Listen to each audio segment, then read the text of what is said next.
You're watching the American Conference on ESPN. And this afternoon on a perfect day in the Big Easy, it's a matchup between two teams that come in with plenty of momentum. As the Black Knights of Army, winners in 6 of their last 7, face the Green Wave of Tulane, coming off back-to-back victories. Hi, everybody. Joel Myers alongside Brian Kitchen. Welcome to Tom Benson Field at Yulman Stadium. Well, when you face Army, Brian, you know what to expect. They come in 3rd in the nation in rushing. Slowing them down, though, is a different story. They're averaging over 300 yards rushing the football through their first 7 games, but they're getting Christian Anderson, number 4, back. He's been injured for a while. He'll be a huge weapon for them. And Sandon McCoy, their fullback, number 3, who's going to be the guy between the tackles, making it tough on that front 7 of Tulane. Well, Tulane has scored 38 in each of their last 2. They have a freshman quarterback out of Boca Raton, Michael Pratt, that is getting better by the rep. He came in here in the spring right out of high school. They injected him into this offense in game 3, and he's been a weapon for offensive coordinator Will Hall, who's trying to transition this offense into a pro-style passing attack, and he's given him the tool to be able to do that. Tulane 1 deferred to the second half. They'll kick it away. Terrell Robinson over to the far side. The young man from Dallas, Georgia, is back there for Army. And a good one going to Robinson. Fair catch, and it'll be a touchback. So we see the triple option for Army, and you mentioned it, 3rd in the nation in rushing, and they've got a good thing going. They're disciples of the Paul Jones system, aren't they? That's right. Jeff Monken, who is their head coach, he believes in the run. He wants to control the football. He wants to control the clock. He wants to shorten this football game and give his opponents the least opportunity they'll have offensively. And this is what this offense is designed to do. And we get a look at Anderson, who's back for the first time in a long time, had a lower foot injury. I got at practice. Only 1 start on the year for him. It's his 2nd start of the season. He's got Robinson in motion. It's McCoy. Sandon McCoy, the fullback, the senior from Kannapolis, straight up the gut for a couple of yards to the 22. Well, normally Tulane is a 4-3 alignment, as they were shut down that time, and a good play on the outside by Angelo Anderson. But normally they are 4-3. They're going to be 3-4 today, aren't they? Yeah, they're going to put 4 linebackers in the game, 2 inside and 2 outside. They're going to play assignment football against this triple option. It'll be McCoy, and shot down, coming across. It was Chase Kirshen, the free safety, the senior from Knoxville, prevented a big play. He had a crease over to the left side. It's going to be 3rd and 5.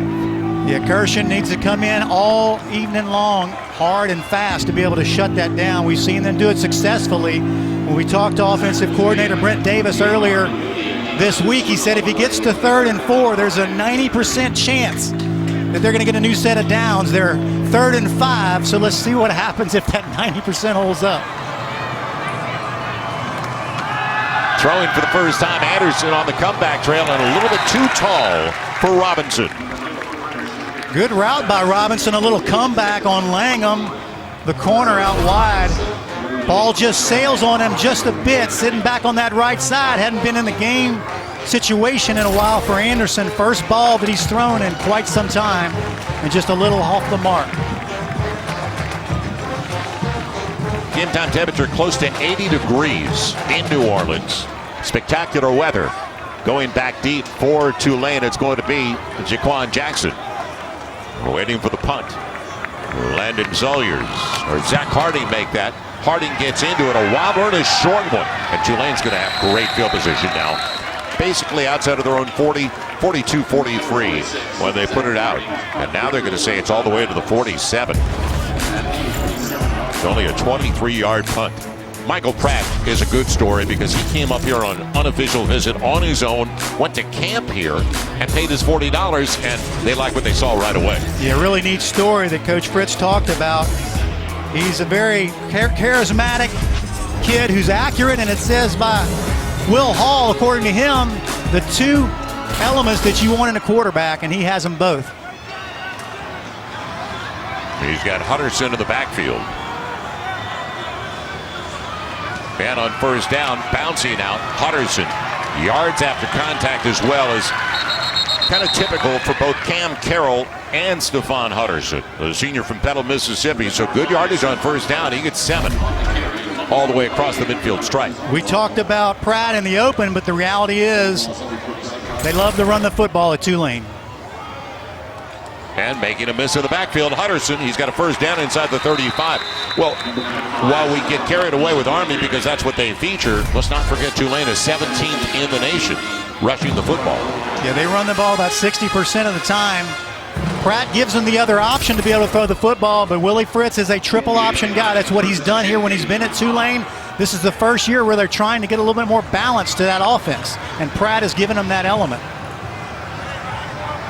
They have 2 to each side, taking their time with the play call from coming in from the sideline. Big tight end James, number 80, is in the slot down here at the bottom. Usually when he's in tight, they're running the football. When he's out wide, it's a different story. Looking over to Tyreek James's side and in and out of the hands with a wideout. That's Deuce Watts.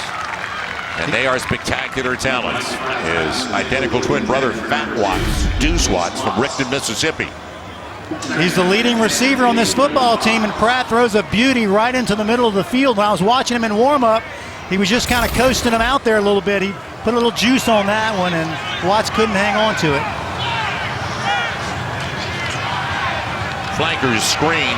Didn't get the kick-out block, and a good job defensively in the secondary by Malcolm Morrison, their Apache from New Rochelle, New York. Yeah, you got to love that, Apache. I like it. He plays opposite of the dog, which is on the other side of the line of scrimmage, and does a great job sensing out that screen and brings him down with a nice tackle. Very disciplined ball club, these Army cadets. There's not much that they don't do really well. There's a stiff breeze at the back of Pratt and Tulane if they can't pick up necessary yardage for a first down. And underneath, it's complete. Little comeback route for Deuce Watts, and he's got the first down. Well timed. Beautiful job. Jabari Moore on the coverage. Really was exactly where he needed to be, but you can't beat that comeback. And Pratt, that precise passing, which they've needed here at Tulane, we see why he's on the field. It'll be Hutterson. Good lane over to the left side. Bolts inside the 15. He's down at the 13, just short of another first down for Tulane. And Hutterson is their most reliable back, most versatile as well. There's more to running back than just running the football, and he gives them all the options. He gives them the entire playbook when he's in the game, and we see why he's so effective when he gets downhill north-south in that running game.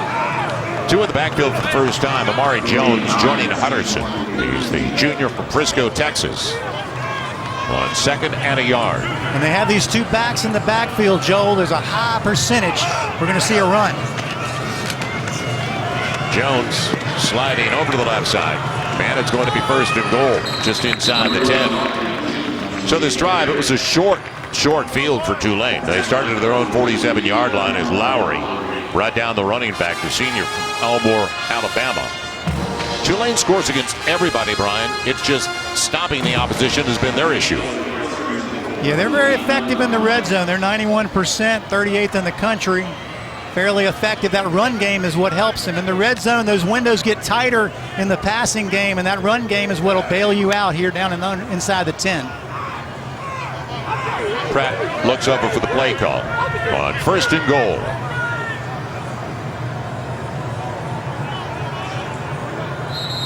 Casual approach, I like it. So they weren't in a hurry. In fact, they're going to use their first time out of the contest. Just about 5 minutes gone by, and a successful beginning for the true freshman, Michael Pratt of Tulane out of Boca Raton. Overtime win against Clemson. We're going to have the second-ranked Fighting Irish facing Boston College a little bit later. That's today, 3:30 Eastern, 12:30 Pacific, 7:30 Eastern, 4:30 Pacific. Number 13, Wisconsin, Michigan at the Big House in Ann Arbor. And both games on ABC as well as the ESPN app. You saw Willie Fritz on the sideline. He's got a first and goal. Tulane on a short field. Hutterson's available. Pratt goes the other way, though. He'll keep it, and Pratt, takes a shot inside the 5 as he goes down, coming up out of the secondary. It was McDuffie. Man, he went low. Low man wins. He took a shot. And Pratt, he's young. He has a tendency, as I've seen over the last couple of games, to get out of the pocket just a little early and come off his progressions. And as a coach, you really just don't want to see this. I love the fact that he wants to be aggressive and lower his hat, but he's a playing quarterback. He's a valuable guy out there. Good penetration to the backfield by Cedric Cunningham, the free safety. A loss of about a yard or two, and it's going to be 3rd and goal for Tulane. You mentioned they're very good this year in the red zone. Now, Pratt did not start the season as the regular starting quarterback. He came in 3rd game of the year, and as Willie Fritz said to us, he wishes he would have, and hindsight's perfect, but he wishes he would have gotten him into the second half of the Navy game. Yeah, it had a lot of rain in that game, though. He didn't feel like it was the ideal situation to put him in, so he waited till the next game to do it. It's worked out well for him. Pratt on 3rd and goal. Underneath, the tight end, and a touchdown for Tyree James.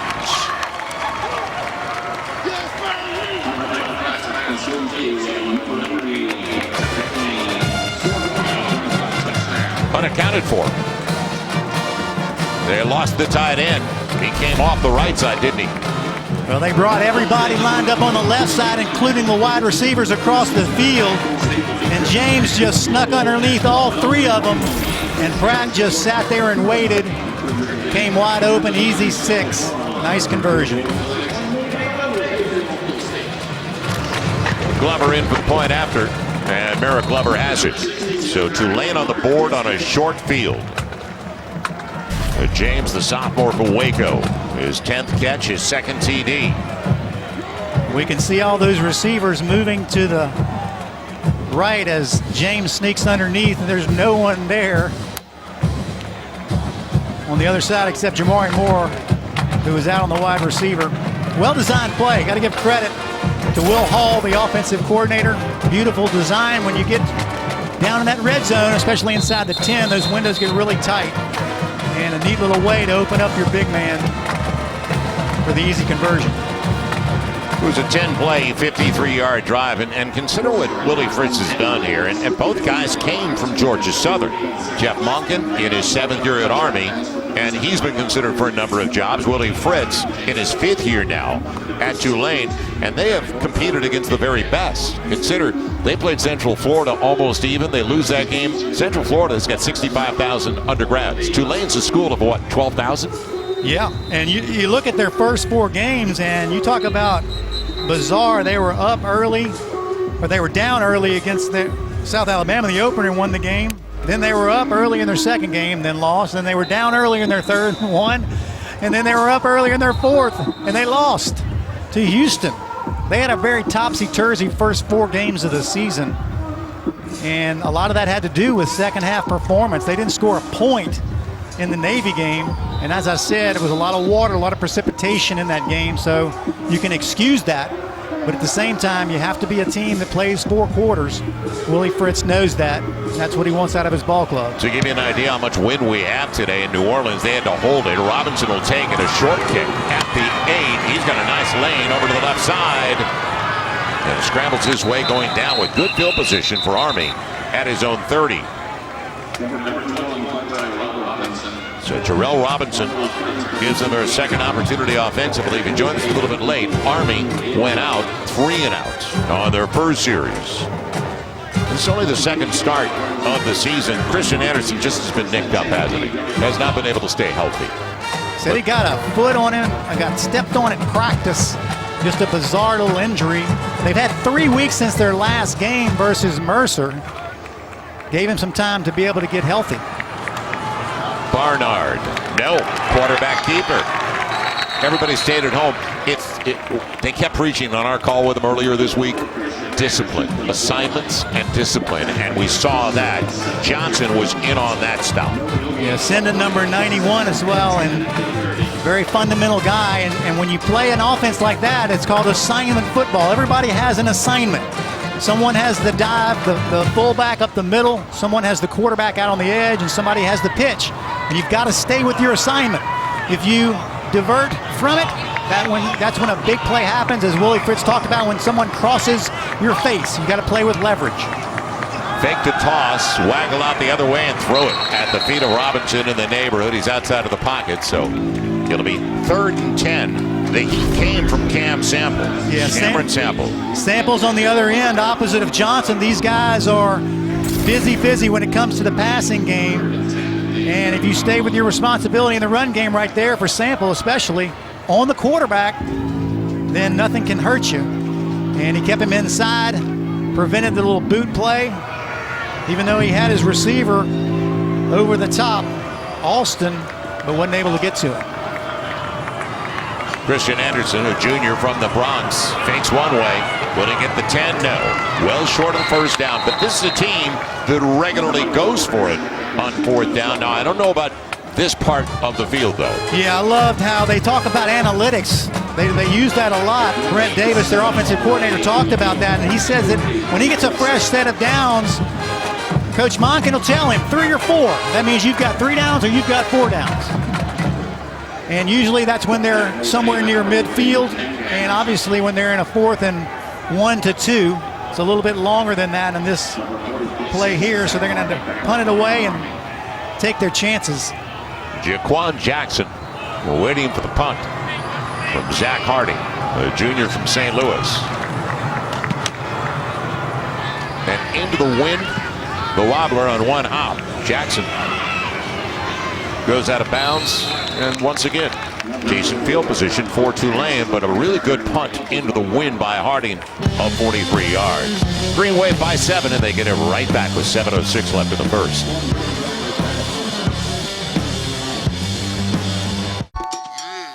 New Orleans looking from the West Bank over to the city, Crescent City connection. And Michael Pratt with a successful start, the true freshman from Boca Raton at 6'2", 210 pounds. Now, can Army slow them down? It was a short field last time. Tulane gets it at their own 27, up by 7. And it's going to be Amari Jones in the backfield with Cam Carroll.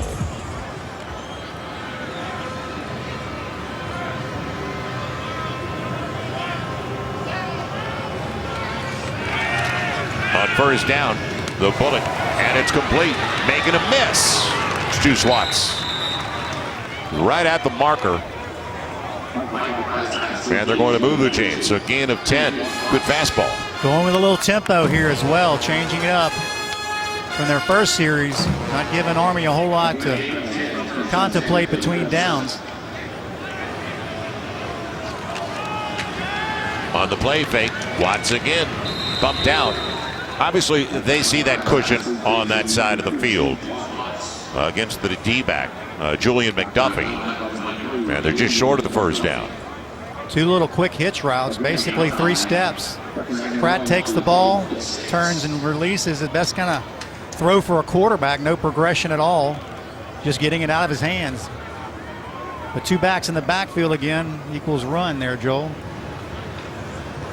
2nd and 1, smart decision.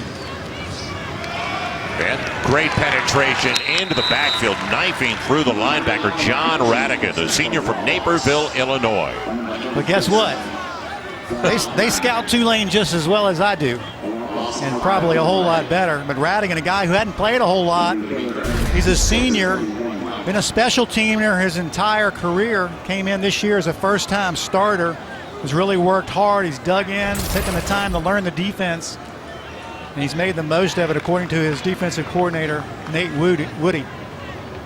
We're looking at a 3rd and 6. Carroll, the only one in the backfield. And right off the fingertips of a wide open Michael Jones. He's a graduate transfer. He came over from Oklahoma, where he didn't get a lot of reps because they mentioned the inexperience, basically, in this system with their wide receivers, because both Watts brothers came from a junior college as well. Their entire group, when they came in, didn't have much. And Jacoby Robertson, number 15, he was the only guy with experience and had a thumb problem, one of his ligaments, and was out, and really had no experience in that entire crew starting the year. Downwind punt. Robinson looking into the sun. Slowed down momentarily, but a good job to get yards after the contact past the 15. So a 47-yard punt. And Army's going to have it for a 3rd time, looking for their first down of the game from their own 19. Yeah, they've had 2 3-and-outs, and I talked to offensive coordinator Brent Davis about it, and he said they've maybe had 6 or 8 3-and-outs all year. And they've almost got to about 50% of their average. in this football game. Tulane's done a great job of shutting them down. They're going to have an answer, these cadets, and figure out how to move the football and get first downs. Yeah, the new quarterback carrying it himself, Tyler, a sophomore from Newport News, Virginia. And Coach Monken said that they don't really have a problem putting any quarterback in the game. They're not afraid to run their entire offense. He said they maybe take a few reads away from them, but that's about it. And as we can see, they're changing them out right now. Tyler being replaced by Anderson in the middle of the series. You don't see that very often, Joel. One snap and you're out of here. 6 quarterbacks have been under center for Army this year. 3 different starters, and into the secondary goes Jakari Buchanan. Or check that. It's 23. Anthony Atkins are both huge. They're both 6 feet 260. So 23, not 33. Atkins, the sophomore from Hutchinsville, Kentucky. He had a 100-yard day at UT San Antonio, and he gets 18 there. And that's their bread and butter, is right in the A and B gap, downhill. You look at the stances of all those linemen and that fullback, and they are loaded up on their hands, like almost in a track stance, trying to get downhill north and south. And that's the result of that. Outside, Anderson breaks containment. Man, he's got a good gain on first down of about 9 out to the 40. Give him 8 to the 49-yard line. Spun out of bounds by the safety, Larry Brooks. And we see the little bit of an adjustment where there's no longer a read. Even though he's putting it in the gut of that fullback, that pitchback is now coming up and blocking to give him the edge. It's just a straight run by the quarterback around the edge. And now they're in that 2nd and 2 zone where they're pretty much getting a first down according to their offensive coordinator. This is a given. They've got 3 more downs to get 2 yards. And they get the first down on the keeper by Anderson. It's a good sell job of the big guy, Anthony Atkins. And Anderson gets the first down. They have moved it. Consecutive first downs from their own 19. The big play, though, was by the, and they don't have, they've got speed, but they've got huge running backs at the same time. First down and first time in Tulane territory for Army. Robinson. But not much. Maybe 2 at the most. We'll check in with the studio and the latest with Kevin Connors. Kevin. And Joel, this studio update is brought to you by Rocket Mortgage. Wake Forest riding a 4-game win streak. They're putting up points all over the place, but North Carolina can score with the best of them too. Sam Howell to Daz Newsome. Covers 75 yards. Longest catch of Newsome's career. North Carolina and Wake Forest tied at 7 over on the ACC network. Joel. Thank you, Kevin. It'll be a 2nd and long coming up for the Black Knights. It's only the 4th time that Army has won 6 of their first 7 in the last 50 years. Atkins shut down, so now they're off schedule. But where they are territory-wise, it goes back to 4-down territory. They don't mind going for it. They've gone for 4th down more than any other team in the nation. And Brent Davis knows. He's already talked to Monken. He's given him the 3 or 4. I wish we had it, though. We'd know whether it's going to be 3 downs or 4 downs. But I can imagine if they get it inside of 2 yards, they're going to probably go for it. Well, you got to figure plus territory, too. Exactly. Field position-wise dictates a lot of it. Cross midfield is huge.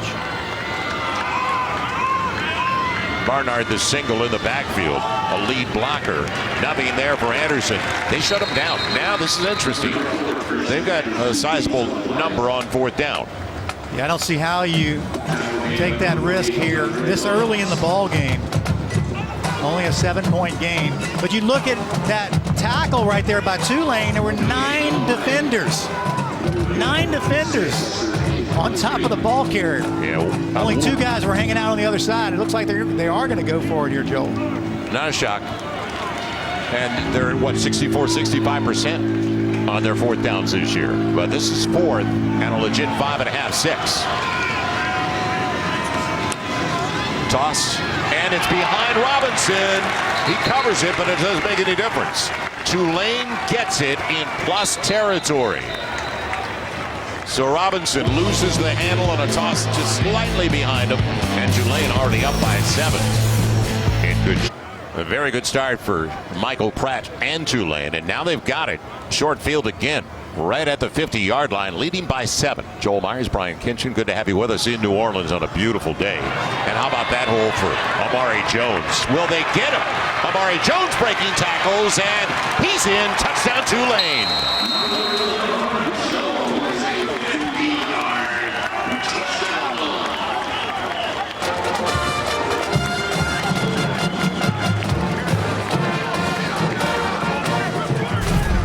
Well, before we broke away, Brian, you wanted Army to punt the football and make it a long field. Yeah, this is what I was fearing. They went to cover 2. Cunningham, the far safety, and Broughton was widening to the near side. And as soon as he widened, that ball hit right up the middle, and neither one of them could get back and make the play. And he broke both of those tackles and made it to pay dirt. Not a bad job by the offensive line. Glover splits the uprights. And a promising start for the Green Wave. The Green Wave have had a very difficult schedule this year, and that's when you size this game up as, man, you and I could both make it through that hole. Yeah, he hit it hard and fast, and you're right, Joel. The level of competition for both of these ball clubs is somewhat different. And Tulane's been beat up and hit in the mouth a few times, but it's obviously hardened them and giving them some resilience. Army on the other side has only had one game where they've had some issues against Cincinnati. But we talked about those games early on where they were up and down. Not real consistent play on the defensive side of the football or offensive. No, the Navy game, they were up 24-0 at halftime. And it's the second game of the season where Willie wanted to put Pratt in, and he told us earlier this week, made a mistake. Should have gotten Michael Pratt into the game into the second half. But boy, everything has changed. The organization, the discipline that they have now at Tulane with Willie Fritz and his staff. And these two staffs really know each other well because Willie's D coordinator, Jack Curtis, was at Georgia Southern, and he was coaching with Jeff Monken before Jeff left. Willie Fritz took over at Georgia Southern right after Monken left. Kind of intersected, but they had that same mindset. We talked about it a little bit at the open. They're both those triple option. They have it in their DNA. And Willie is no different than the other side of the football field. As I said earlier, he wants to control the clock and control the football. But he has changed because now he's got a quarterback and he's got 2 commitments coming in. Really talented quarterbacks next year. They're going to try to challenge Michael Pratt for the job. And that's what Will Hall told us. His job coming in was to transition this offense to a more pro-style pass. To see or hear when you mention the name Willie Fritz. They give up the middle, very little. Well, maybe 2 at the most for the fullback. They decided to go to that nose tackle who's going to be disruptive with their center, who's Knapp, number 65, and is not going to go anywhere all night long. He's going to be right in his face, and that just makes it difficult to secure that A and B gap with the fullback. They did a little bit of a diversion in the last series and had some success, but they're going back to that option now. And the toss a little bit behind, but good grab just the same by the tailback, A.J. Howard, the junior from Toccoa, Georgia. Still, it's going to be off schedule as far as they're concerned, though, deep in their own territory. It's going to be 3rd and about half dozen. Yeah, Anderson got a mouthful right there from Johnson, who pulled up just a hair right before he got the ball off, but it looks like Tulane's doing a very good job of their assignment football against this Black Knight offense. So that'll do it for the opening 15 minutes of play in New Orleans. We are uptown on the campus of the Green Wave. Tom Benson Field, Ullman Stadium, had a really strong start for the Green Wave.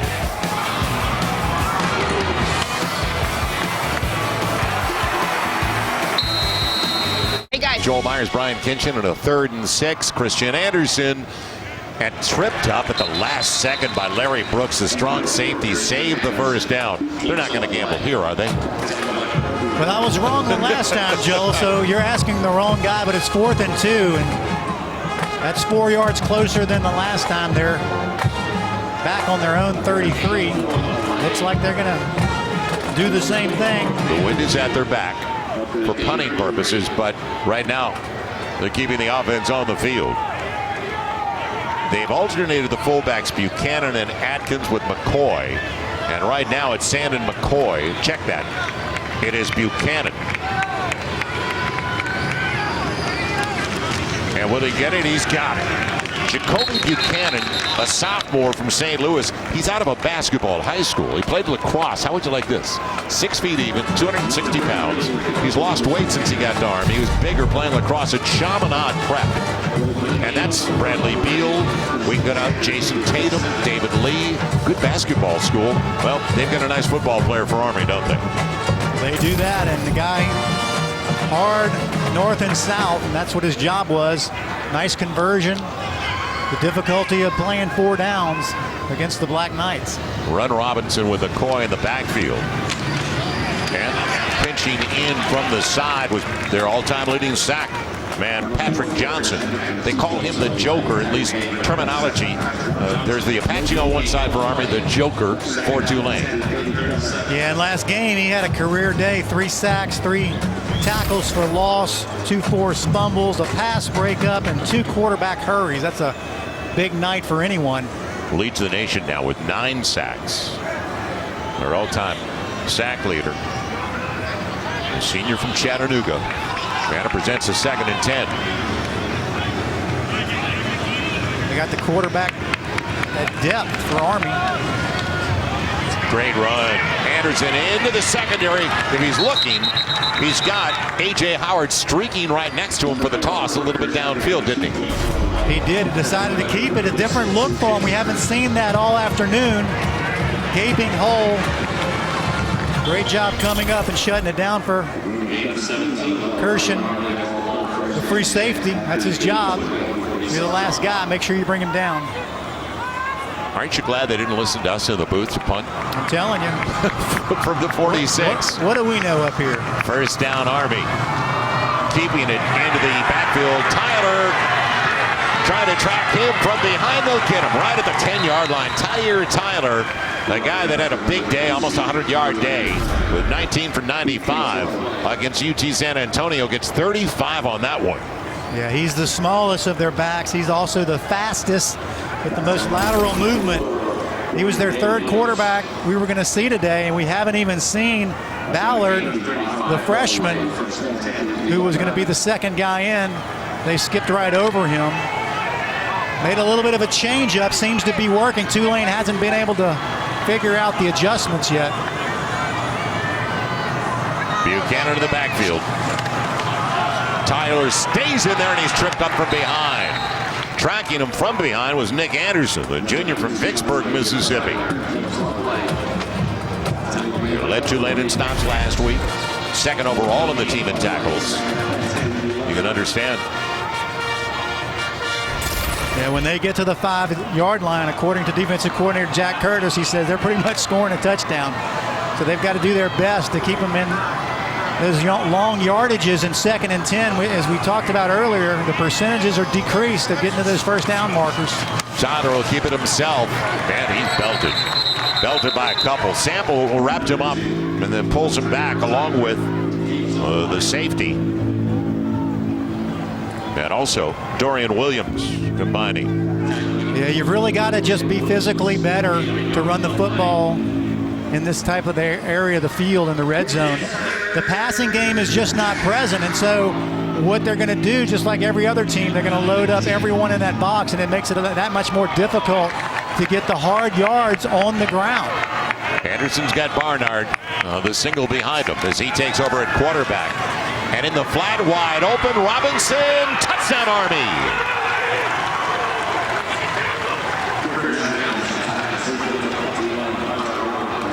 Black Knights respond with a long drive, don't they? Very well executed. Caught Robinson on the flat route. There were trips to the near side. They basically just cleaned it out. Left him one-on-one. He's their punt and kickoff returner. Not a guy you're going to be able to corral. And according to Coach Monken, he's a lightning bolt. Fast and quick, and we saw that there. Point after blocked and loose. Kicked around, but Army covers it. Still, though, special teams come through for Tulane. A But what a drive. 10 plays, 75 yards. Robinson on the receiving end. And the Black Knights on the board in New Orleans.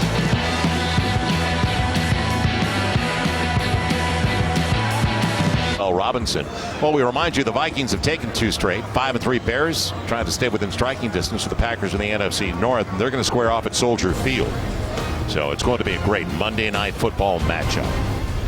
8 o'clock Eastern, 5 o'clock Pacific on ESPN, ESPN Deportes, and the ESPN app. And our coverage is going to begin Monday Night Countdown. Don't forget on ESPN at 6 o'clock. Representation, we like it. And one thing, Brian, you know, a couple of things are guaranteed when you face Army. They're tough and they're disciplined. They're going to stay within what they do well. And they ran the ball really well to set it up for the pass play.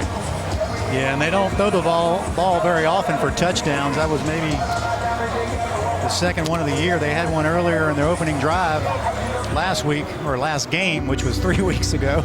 Well, their leading receiver has 6 catches. That's right. To give you an idea how often they throw it. And we talked about it with their offensive coordinator, and we kind of got in a little chuckle about it because I was kind of egging him on to throw the football. And you were filler. And what he delivered their first score through the air just for me. Yeah, but you wanted it on first down. That's right. Remember? That's right. I wanted early down. You were trying to pull a filibuster on all of us. You're right.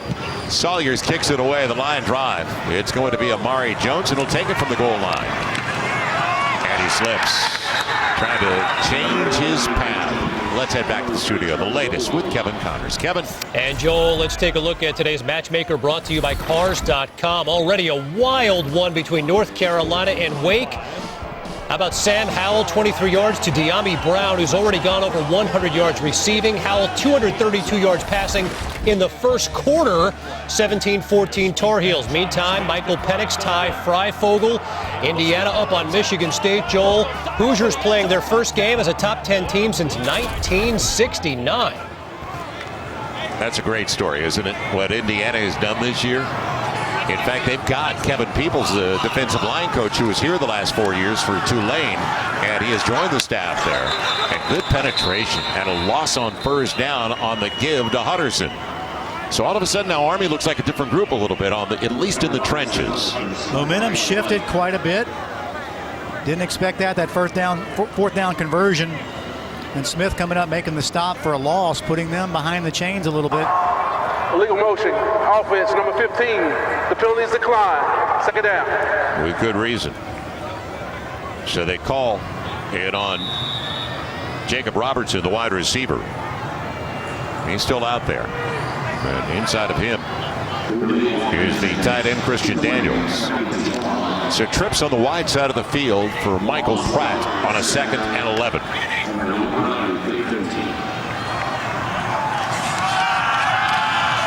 Flood that side.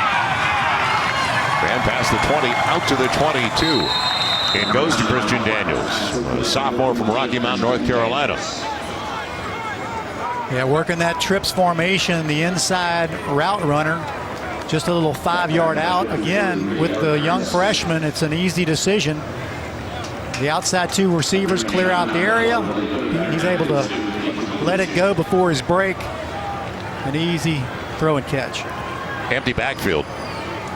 3 on the wide side. Hutterson leaves the backfield and comes over to the short side. Tight end out wide to the far side of the boundary. Their backup tight end, Wallace. Pratt's got him on the sideline and almost pulled in. Almost an incredible grab on the sideline by Jatavian Tolles. Tolles had lost the quarterback altogether. He was looking right through the defender trying to find him, and Pratt laid it up absolutely perfect right in the breadbasket, but he didn't pick it up soon enough coming down out of the air to be able to make the grab. They only needed 2 though, and that's not a high percentage throw. No, it isn't. That's something you'd expect on a 2nd 1. Punted away by Ryan Wright. Robinson lets it hit on the short one into the wind. And it'll die just inside the Army 41. So when we come back, Army's got their best field position to start a drive so far, down by only 8.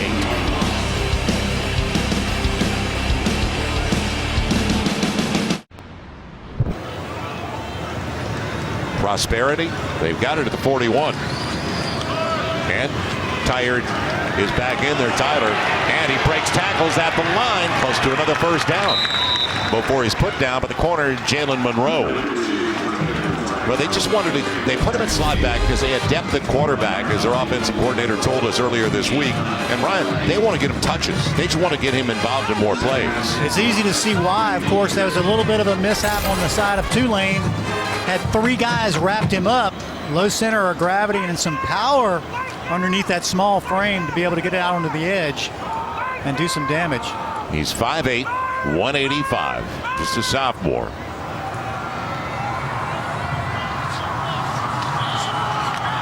It's the fullback, Jacoby Buchanan. And he's got the first down. They only needed a yard. Takes it to the Tulane 48. Now, what about Tulane and the experience they had with Navy? You would think that would assist them in the process of getting ready for this game. And Coach Fritz talked about it, how they even work on these offenses in the summer. And he did say because of the COVID epidemic that it kind of limited them on what they can do. And he really wasn't even happy with the way they had played this year up until last game against ECU. He felt like they had tackled better. But we have seen some misses tonight. Need to continue to hone in on their skills up front tackling. McCoy barely tripped up as Christian Anderson is back in there at quarterback. Gain of about 4.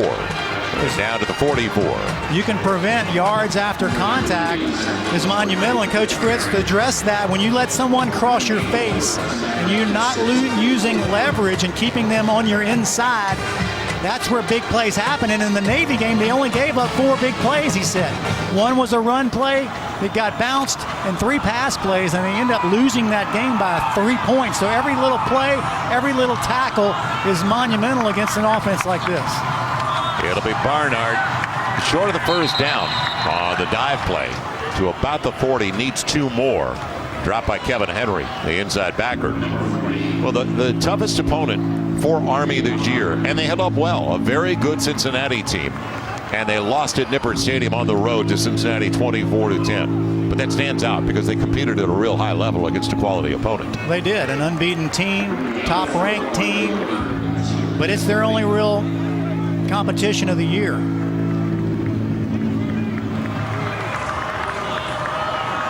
Need a little more than 2. Man, short of the first down, but they're in 4-down territory anyway. Well, that's Atkins, Anthony Atkins, the sophomore, at 6'1", 260. He's got a 7-yard average, and it's not because of his speed, obviously. Big guy.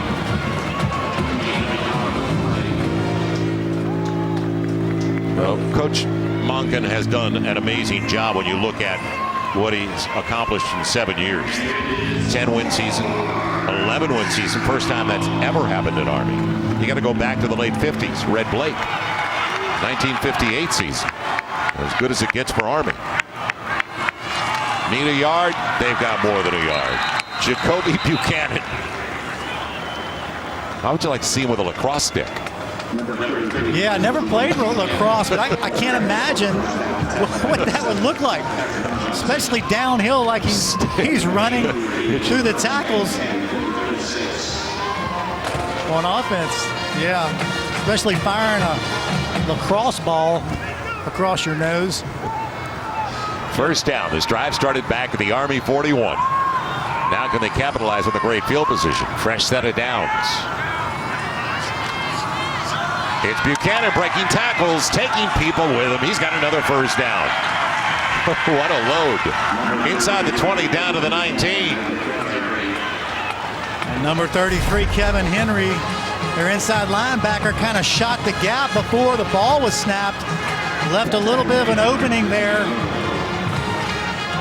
for him to hit it hard. Buchanan straight downhill. Catches 3 defenders and takes them with him for another 5. Did you see Finucane, his lineman, his guard, taking him, carrying him a little bit longer? Right there with him. They're downhill. Look at their hands. They're all loaded up. Their center even is just loaded up. Anderson under center. He'll keep it. He's got a lane left side. He's in. Touchdown, Army. Good fake. Buried into the belly of Jacoby Buchanan, didn't he? Reminds me of the movie Remember the Titans when Denzel Washington's character is questioned about the size of his playbook. He says, I've got 6 plays, split veer, it's like Novocaine. Just give it time, and it works all the time. And we are seeing that play out right here, because as boring as it looks early on, and they're able to stop them, now we see that it's a different ball game. Well, they're disciplined. They don't deviate from what they do well. Do not. It's Barnard in the backfield going for 2 after the blocked extra point on the first touchdown. And Anderson trying to throw for it, and he will not get it. Good coverage. They took away his 2 receivers on the right side of the end zone that he wanted. But what a play call, and what a run. Huge lane, Christian Anderson with the score, and Army right back in it.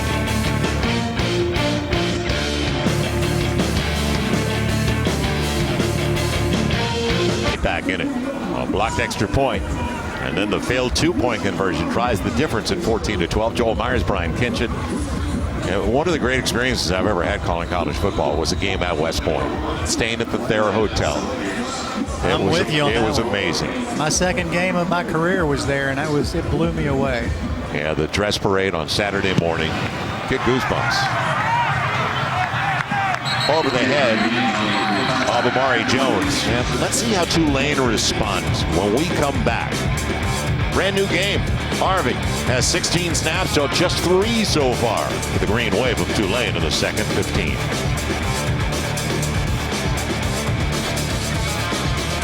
Hey guys, it's Mark back. We gotta go. Not yet. There he is.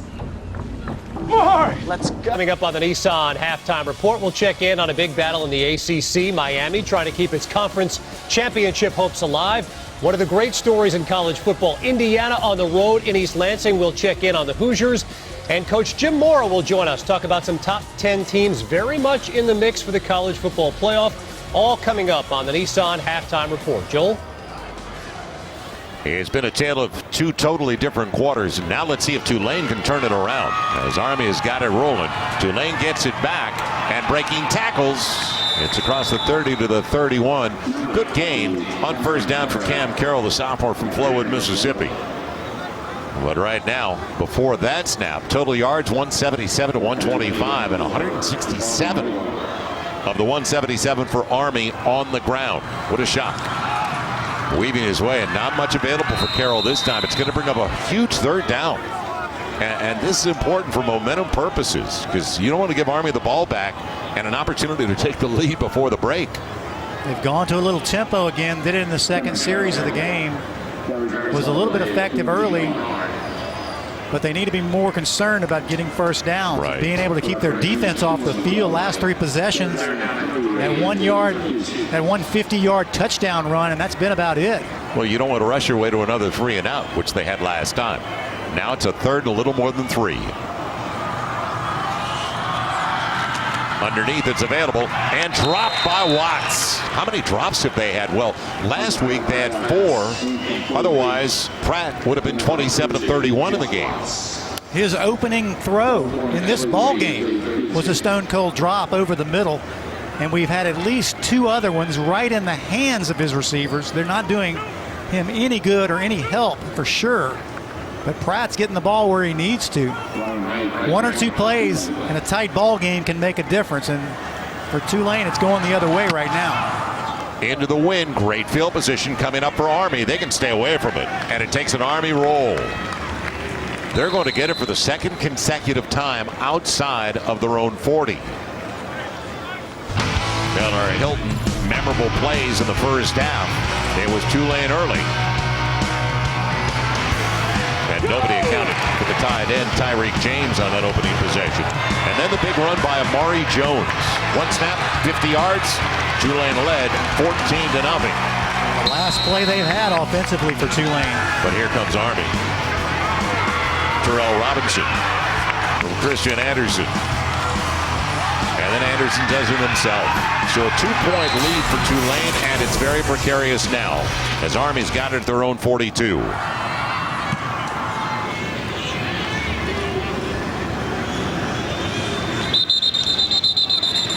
Dead ball foul coming up. Army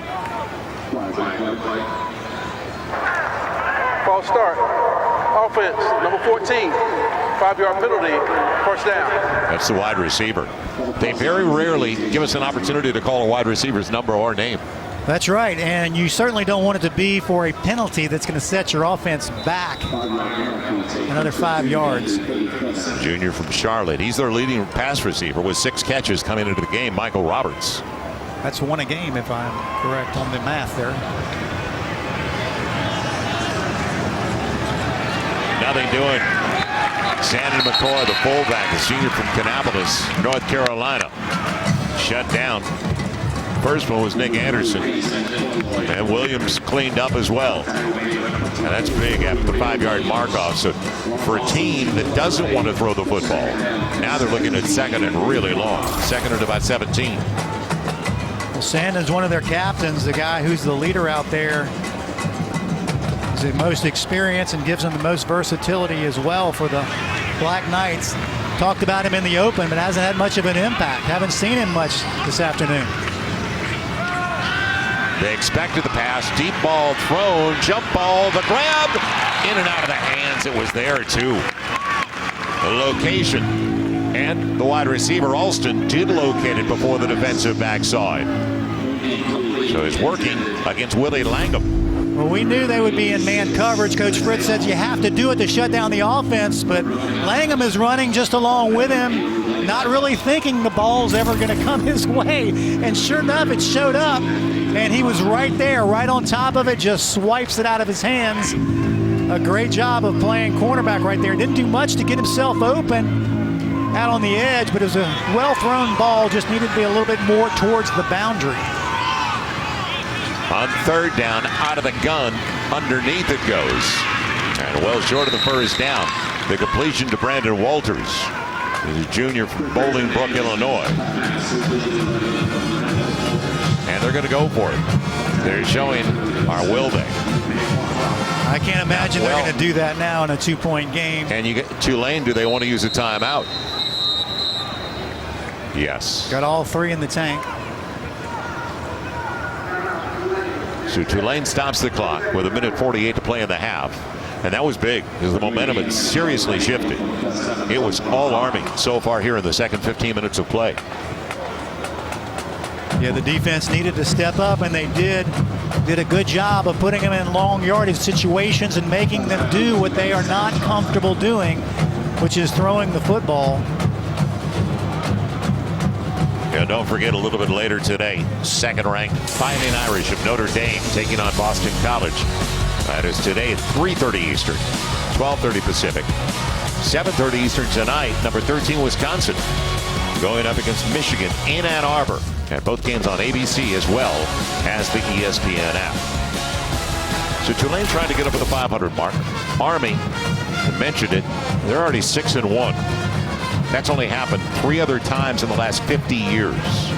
So that's the kind of job this staff has done with Jeff Monken. A losing record last year, but the previous 2 years, 11 wins and 10 wins. And now the punt with Johnson waiting back deep. Great hang time. And Tulane, how much will they gamble back at their own 15, up by 2, with a true freshman, a first-year freshman quarterback, Michael Pratt.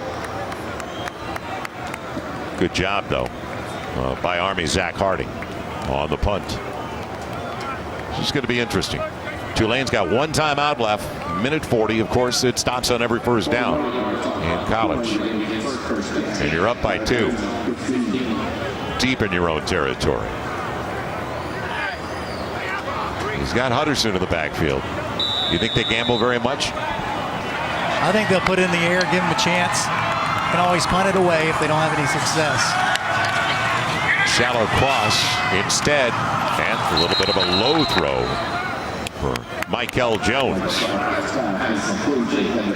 Yeah, there wasn't a drop that time. The ball just didn't get there. Had him wide open on a deep in route. Going up against McDuffie out at the cornerback position. And it's a stiff breeze he's throwing in. That was a pretty good fastball, but it was low. But they're working into the wind. Maybe you're looking for a deep ball. Breezy 80-degree day uptown in New Orleans. Nothing doing for Hutterson. That was shut down completely by John Radigan. So now Army calling a timeout, because let's face it, Tulane, if they have to punt on third down, they're punting into a really stiff breeze. And we've seen how short these punts have been the last couple for Tulane. Is this going to be their third consecutive 3-and-out? Yeah, after that 50-yard touchdown run, that one-play series, we've seen a 3-and-out twice and don't need to see it again. Army defense giving up only 11 points a game. Yeah, they're across the board. Top 20 in every category. Obviously, we talked about the level of competition they've had this year, but they've done a really good job versus the rush, the pass, scoring, you name it. They're up there. Yeah, 4 times this year, Army's held the opposition to fewer than 10 points. First time they've done that since the 1968 season. So Nate Woody. And we joined the defensive coordinator earlier this week. He's got him playing at a good level. I'm not for pressing the ball down the field much on 3rd and 10, but in this situation, Army called another timeout. Another timeout. There's no foul on the play. Timeout was called before the snap. Second timeout for Army. 30-second timeout. Well, he saw something in that formation. They didn't match up well personnel-wise. Well, and I don't see the big risk here for Tulane. Obviously, the bad ball is not what you want. You don't want a turnover, but I don't think it hurts them if they have an incompletion here and they're able to punt it away. Because Army's offense is not built for a 2-minute type drive when they have that ground attack. So there's not a huge threat that Army's going to be able to make anything out of it, even if they get the ball back with about a minute 20, a minute 15 left. So I say you put it in the hands of your freshman. See if he can move the football down the field, maybe a quick screen, a bubble screen, which they don't do a lot of, but it'll give him a nice safe throw, run the clock, give him a chance in the open field, especially to Deuce Watts, who's their leading receiver. And Coach Fritz says he's our guy. Man, you want the ball in his hands and make something happen out on the edge. He had too many drops early in this game. Yeah, it's been kind of the story for Tulane. Everything else they've done really well. Defensively, they've gave up a couple of scoring drives, which have been huge. You see Deuce by himself on the far side of the field. In the flat, can the tight end get there? No. That stops the clock as well. And Army's about to get the football back. Yeah, 2 real mistakes there by the big tight end, James. You need to stay in bounds for sure, and you need to know where that first down marker is. Should have fought for that one. That is the 3rd consecutive series Army has held Tulane to 3 snaps and a punt. And now punting into the wind with Robinson moving up, waiting for the punt from Ryan Wright, and he booms out a beauty. It'll hit and take a Tulane hop. Robinson picks it up. Not going anywhere, is he? He's down at the 16. 62 yards into the wind. Really turned that one over. Beautiful. So with only 1 timeout, and there's no gamble for Army, you know what they're going to do. And they've got a couple of guys we've already seen them break them. So here comes Army, and which quarterback is it going to be? Because Tyler's already shown his escapability. Yeah, his speed alone is kind of worth having onto the field, but I can understand all of these quarterbacks have such different attributes they can bring to this offense. Bringing Anderson back out, but he's got the most experience. That's why he started 1 game, got hurt. They wanted to bring him back to start. He's a junior. Well, the rest are either freshmen or sophomores. And McCoy breaking tackles across the 20. Give him about the 21-yard line. And unfortunately, alignment is down now for Tulane.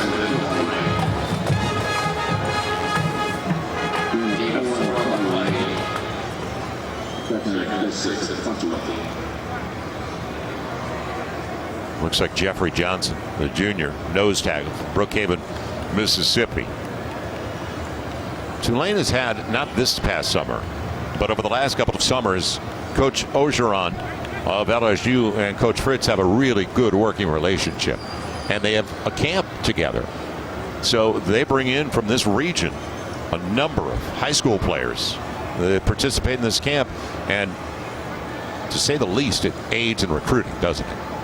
Yeah, that's a good way to bring kids to you where you don't have to go and see them. Yeah, it's been productive for both LSU and Tulane. And Tulane coming off back-to-back bowl wins for the first time in the program's history. Oh, they've had 2 bowl wins in a row, but not in consecutive seasons. Good to see Big Jeffrey Johnson back up. Yeah, he's their big nose tackle, 330-pounder, who his job is to sit over the center, the face of Bishop, number 57, and disrupt him. And now hope he's okay and able to come back later. Inside of a minute left in a really entertaining first half. On the counter action, Robinson's got a first down. That'll stop the clock. We've not seen misdirection much, have we? No, and they really can't do that much. The only thing they can really do is they motion one way and then they come back the other. That's about as misdirect as they get on that offense. Getting up to the line in a hurry with the clock running. They still have a timeout left. And they're throwing on first down. Well over the head of Robinson. 41 seconds left in a half, where the second quarter has totally been dominated by Army. First quarter, the exact opposite. It was all Tulane. So adjustments required at halftime. Yeah, 3 possessions by Tulane, 2 touchdowns, and then 3 possessions in the second, and 3 punts and 3 3-and-outs. From the 32, it's a 2nd and 10. Toss sweep. McCoy. Out of bounds he goes. Right about the 35.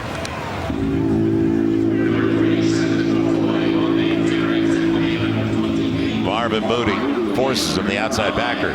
It'll be interesting to see what type of play they run, though. Because Tulane would like to force a punt. Would like to see if they can get a return. They've got 1 timeout on the board. So Tulane 14 points in the first quarter. Army 12 points here in the second 15 minutes of play. And they've got Anderson at depth again. Last time we saw that, he threw the football. High tendency. Fakes the toss one way. And stays in bounds. But he went out, I think, just short of the first down. He did. At the 41. Needed to go to the 42. He saw the first down stick on the near side, which is not the accurate stick. And he was looking at it at an angle. And he needed about another half of a yard to get that first down. But it's a rare moment. We'll see Army punt on 4th and 1, not wanting to give up that really short field to that Tulane offense. Well, this is kind of surprising. Tulane's not putting anybody back.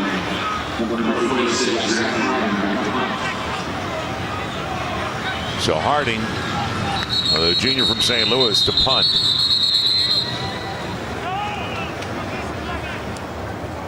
Delay. Timeout. Timeout. Avoiding a delay. Timeout, Army. Their 3rd and final timeout.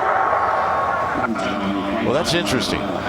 Tulane would not have somebody back for a return because they have some explosive threats. And then all of a sudden you're in field position, get a snap or 2, and get in field goal range. And I know you're hitting it into the wind. Well, Amari Jones, who's the man who scored on the 50-yard touchdown run earlier, who's also their primary kickoff and punt returner, as you said, is a very elusive player. And it seems like they'd want him back there to give it a shot. He's their super back, their SD super back. We have many of those in the country. And it's Amari, it's not Mario, like Super Mario. down. The punt coming from Sawyers. And they still don't have anybody back.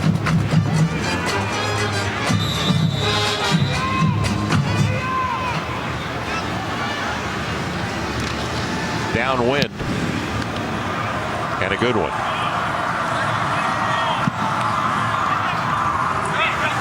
So it'll die inside right out by the 5-yard line. Tulane will take a snap and head to the locker room after the 53-yard punt, content because they have truly lost any kind of rhythm. They're not in sync on the offensive side of the football. And Willie Fritz knows his team. He wants to get to the locker room and make adjustments. Yeah, they're going to need to come out with a different game plan offensively for sure. Defense has played okay. The Army's going to get points. They're going to get yards. You're not going to stop them completely. You're going to have to slow them down, which the defense is able to do. But this offense needs to be more productive and put more points on the scoreboard. And that'll do it for the first half. So a tale of two different quarters. Willie Fritz and Tulane dominated early. Then Army had their way. They beat them up in the trenches and right back in. And when we come back, we'll check in with Kevin Connors, Jim Mora Jr. That's up next on ESPN.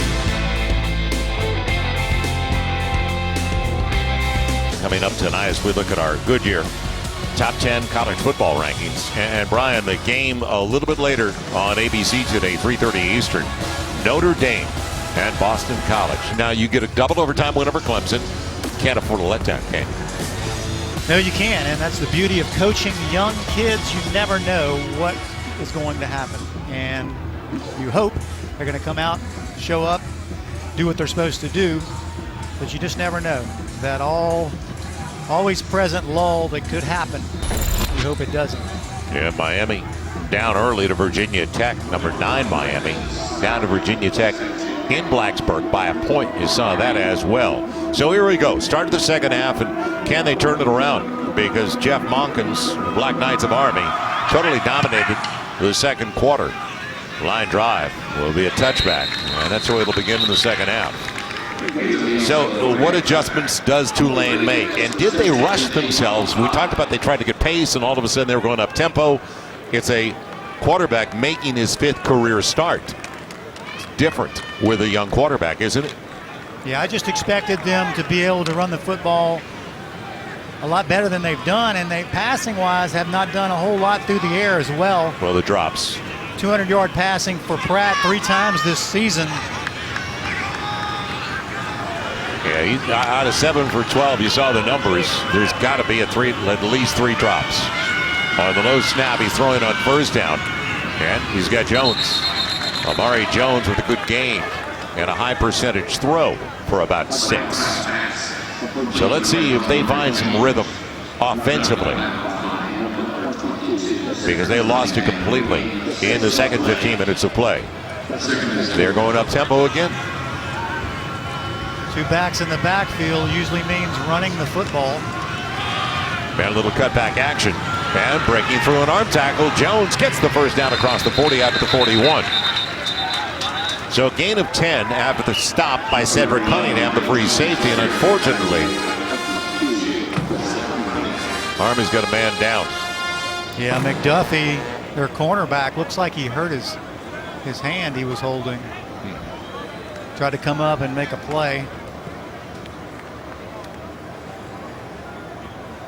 He's backed up on that side by Javari Bordeaux.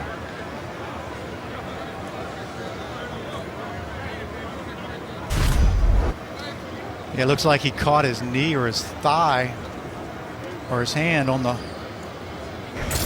running back, Jones, at a high rate of speed. Yeah, he flew through low on the screen, you could see. And almost the way he's going towards his shoulder. Yeah, it looks like it.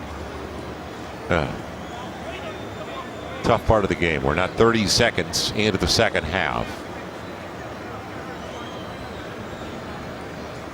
Young man from Snellville, Georgia, Julian McDuffie. So they look at the junior cornerback. We'll take a timeout as well from New Orleans.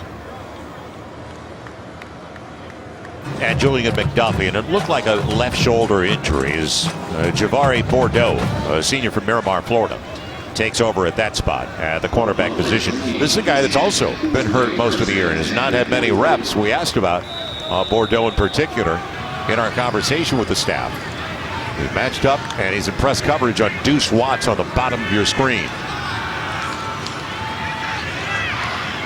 Now on first down, good run by Pratt. And he gets about 7 out of it. So put him down just short of the 50 at the 48-yard line. So Michael Pratt, 3 consecutive weeks, he's had 200+ yards in passing. Good coverage by the Cadets on the other side. We were manned up out wide. Gave Pratt nowhere to go, but that's what's so effective about him is he can run when he needs to, but it's not his primary mode of operation. First drive of the second half. Weaving his way as Hutterson short of the first down by a yard. He is dropped right at the midfield stripe. Underneath was Cockrell, a nose guard, Nolan Cockrell. They've already got a first down on this drive, which they haven't done in the previous 3 possessions of the first half. So they're better than they were, but they need to continue because they got to keep their defense off the field. The defense was on the field way too much in that first half, especially that second quarter we talked about that Army dominated. Didn't get much of a break for their defense. It'll be Cameron Carroll, and he lunges for an extra yard to get it. Inside the 49, down to the 48 for the sophomore from Flowood, Mississippi. And time of possession belonged to Army, which is not a shock. They were 2-1. But they do that to a lot of opponents, don't they? And the ultimate for Army is about 10 or 11 possessions a game for them. So that they play keep away. The opposition can't get it either. They average about 65 a game, and that's about it. Snaps. That's right. That's exactly right. And their time of possession is always more than 30 minutes. Most of the time when they win, it's about 35. Pratt's got time and a long throw. Good grab. Coming up with it is Michael Jones. That shows arm strength, doesn't it? Yeah, that's about a 40-yard throw for an 8-yard gain. But you got to really appreciate the beauty of it. Put it right where his guy can only get it. Nice placement with the football. Yeah, brings it to the near side. He was closer to the far side hash. They need 3. Little flanker kick out, and they'll get about 4 or 5. As it's complete over to the far side. And it's Jaquan Jackson. And just to defend the receivers, that ball right there, you probably couldn't see it on TV, was very wobbly. That was a finger breaker, they call them. And yet he hauled it in very nicely to convert and to be able to move the sticks. So the heavy ball as opposed to the easy one to catch. Exactly. First down from the 37 of Army. Pratt taking his time, and he's got time. And he's also got Deuce Watts on a crossing pattern as he takes a shot inside the 12 down to about the 11.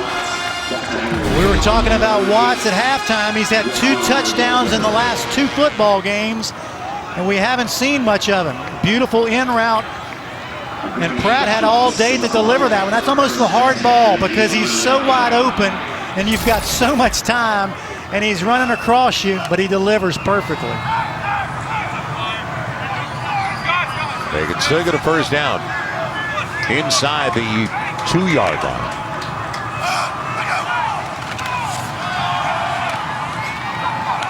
And maybe a hold where it was thrown from the referee. The carry that time by Carroll. Offense, number 70. 10-yard penalty, first down. Right guard Tim Shafter. Yeah, anytime your defender moves past you and falls down in front of the referee, there's not a whole lot of hope for you not getting that call. And he knew it. He came up shaking his head. And sometimes you don't have a choice. I was a tight end my entire career, so I understand that half the time I was having to do the same thing. And you grab it when you know you shouldn't, and you hope they don't see it, but most of the time they do. Carroll stays in the backfield. Trips on the wide side of the field where Pratt is looking right now. Corner of the end zone. He's got a man. Making a miss. Touchdown Tulane. Jaquan Jackson.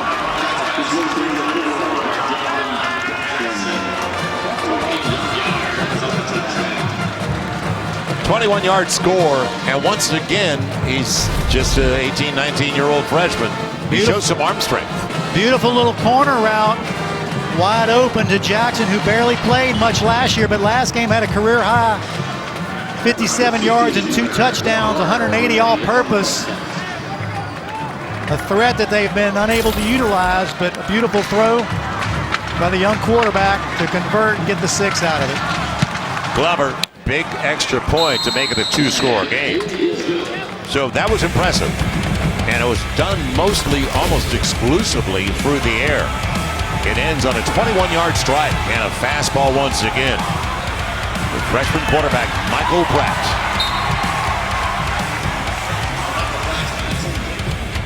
And what a day. 81 degrees, almost no humidity. October and November, the best months of the year by far in this area. And now Tulane goes back up by 9. They led early by 14.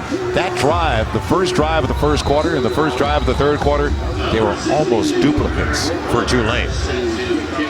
That was a 9-play, 75-yard drive. It was a shorter field the first time, but it took just as long. But this one was through the air. So Michael Pratt carried him for most of those 75 yards. Now downwind, it'll be over the head of Robinson. And Army's first drive will start at their own 25. And let's see if they control the trenches the way they did when they went to the locker room at the end of the second quarter. Yeah, they struggled early on in the game. First quarter, couple of punts, turnover on downs before they got in some rhythm and scored in their first 2 possessions of the second quarter. And they failed on a 4th down. Don't forget that at the Tulane 46.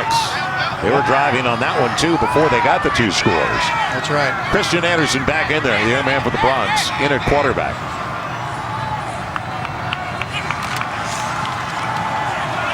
And breaking out of an ankle tackle, you can understand why it's Anthony Atkins, because he goes 6'1", 260. You need a rope. Yeah, that's like brushing a fly off of you for him. Back in is McCoy, and they don't get any, well, they're a little bit lighter. He's 5'11", 235. But then they just beat you up. It's almost like a fighter going to the bottom. Yeah, they're constantly just hitting you in the mouth. Like I said, these guys are downhill. Even the linemen straight downhill. A little counter action.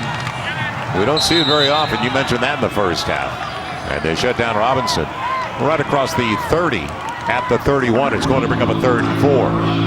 And he's right at that distance. We talked about the analytics that Brent Davis shared with us. That's a 90% conversion rate for them to get a first down at 3rd and 4. Bring in Cade Barnard, setting up behind Anderson. 240-pound fullback. Play fake and a waggle the other way. Now the deep ball, and it'll be intercepted. Picked off by Tulane's Larry Brooks, the safety.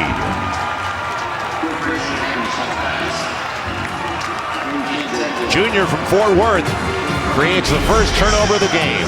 He had his running back, Walters, number 11, and Alston, his wide receiver, 86, right together.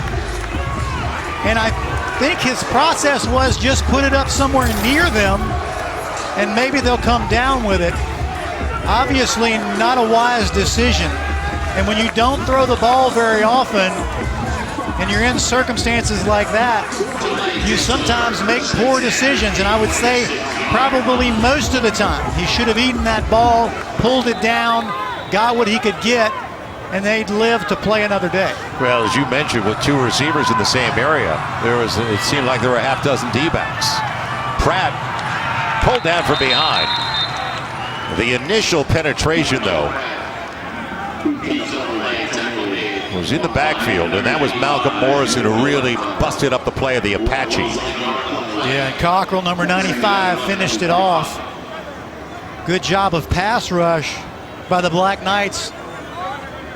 don't get that opportunity much early in the season. Loss of a yard. On 2nd and 11, it's at the 45. Great pocket protection. And the grab for a first down to Deuce Watts. Yeah, that pocket. He was back there surveying for a while, wasn't he? 16 yards on the completion. You get more than a couple of seconds with a guy like Pratt who scans the entire field, comes back to Watts, his reliable guy on the comeback route. Matched up against Jabari Moore, number 4, their best corner. And still wins the battle, converts, good throw, good catch. Great job by the offensive line. Pratt, offensive line holds up, but there's a reason behind it this time. There's a hold coming up, and he throws it away. Well, if you're going to get it, you want it on first down. You don't want it on second or third down. Yeah, if I'm not mistaken, they're going to call this on number 70, Shafter. Holding, offense, number 70, 10-yard penalty, first down. And basically, Smith, number 53, the Mike linebacker, went right over him, and he pulled him down to the ground, which is kind of odd. He really got run over rather than held him, but I guess because he didn't let him go, they called him for holding. So it's going to be 1st and 20 when we come back. Time out of the field to attend to a down Black Knight.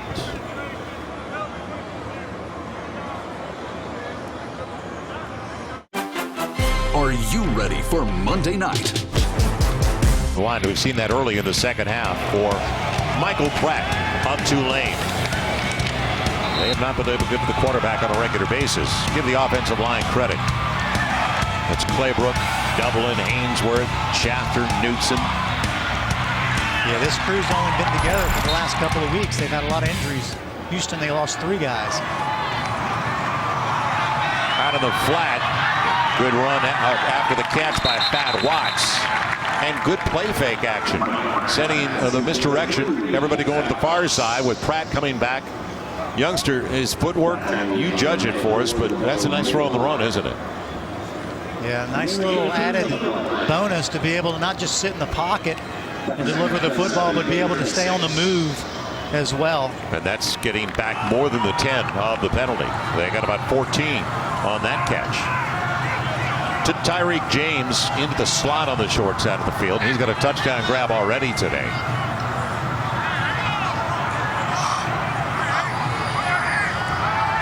Straight 4-man rush, and underneath it's available. It's Jacob Robertson, and a big gain inside the 15.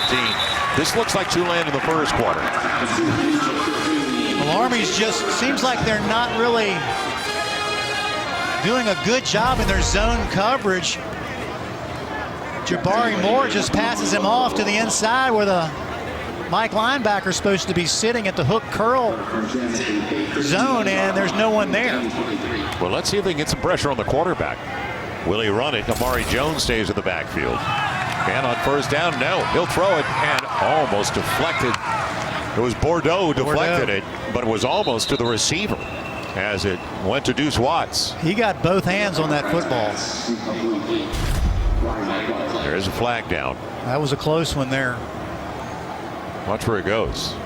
There's no flag when the eligible receiver downfield. Second down. No flag. They pick it back up. It'll be second down for Tulane. That was just a basic slant route, and Bordeaux just jumped it. He has taken over due to the injury to Julian McDuffie, but as we've mentioned, Bordeaux's been the guy that's been hurt. They have not been able to get him reps. This drive started for Tulane at their own 46. Now they empty it. Jones in motion. Great pocket protection again. Underneath the grab is made. And it goes to his first grab of the game. Christian Daniels. Backup tight end. Yeah, just a little spot route right over the where the football was. Sat it down, got his yardage. 3rd and 5 normally is not that big of a deal. and we have more field to work with. But when you get down in the red zone and those windows get tight, it makes it more difficult to be able to throw that football in those tight windows. Here comes the pressure on Pratt. And a low throw to an available receiver because he had Jacob Robertson right at the goal line. It's the first time we've seen them put pressure on Pratt and making him move. He had his crossing route wide open early. Yeah, you could read lips. He goes, "That's on me." And he bailed out of the pocket. He went backwards. It's something I've noticed in the last couple of games. As a freshman, you have a tendency to do, instead of staying in the pocket and moving up and keeping your eyes downfield, he pulls them off his receiver and bails out over the top. 26-yard field goal is good by the senior from Jericho, New York, Merrick Lovers. We head back to the studio and get the latest. What's going on, Kevin? And Joel, let's take a look at today's perfect match studio update brought to you by Cars.com. Penn State trailed Nebraska 27-6 at the half, but some life here in the third. Kavon Lee, the touchdown run. Nittany Lions trying to avoid just their second 0-4 start in school history, down 27-13. Thanks, guys. 5:38 left in the third. And after the 26-yard field goal, it's Tulane now 2 for 2. 2 scores on their 2 possessions here in the second half. A 21-yard touchdown pass to Jaquan Jackson on their first drive, a real efficient 75-yard drive. One thing Tulane has not been able to do is get any balance out of the first 2 possessions, so everything has been through the air. And that usually will open up the run game quite a bit because one offsets the other. Because they're a very balanced team. We talked about it early on. 62% of the time they run the football, the other 38% they're passing. Now granted, since Pratt has taken over, which was in game 3, they've probably been a little bit more pass heavy in those first couple of ball games. But we did a bunch of games when Willie first got here. Oh yeah. And they were playing the run of the pistol. They were doing the triple option from depth, and it was a very unusual offense, but that's what he knows. That's what Willie Fritz knows. Back deep is Terrell Robinson, a freshman from Dallas, Georgia, that is. Over to the far side. The ball's headed in his direction once again, but it's downwind, which it should be in life for all of us. 24-12 with 5:38 to play. So Glover got into it, and now for the second consecutive time to start the second half, Army's got it to the 25. The first series, they were moving until they were off schedule on 3rd and 6. And it was a pick by Tulane's Larry Brooks. Yeah, poor decision. And a new quarterback by Anderson. And Tyler. That might be why we're seeing another signal caller in the game. Well, we saw him a couple of times in the first half. Yeah, and he's a very dynamic runner. Little guy. They list him at 5'8", so you know he's probably 5'6", 5'7". Running it short side of the field, and he is engulfed. Buried by Moody. Marvin Moody, senior from Bryant, Arkansas. So it's a loss of a couple. Yeah, that was about 225 versus 180. Soaking wet. Soaking wet. No, that's bad news for Tulane. One of the Watts, Deuce Watts. They're dynamic, those two guys, Deuce and Fat Watts.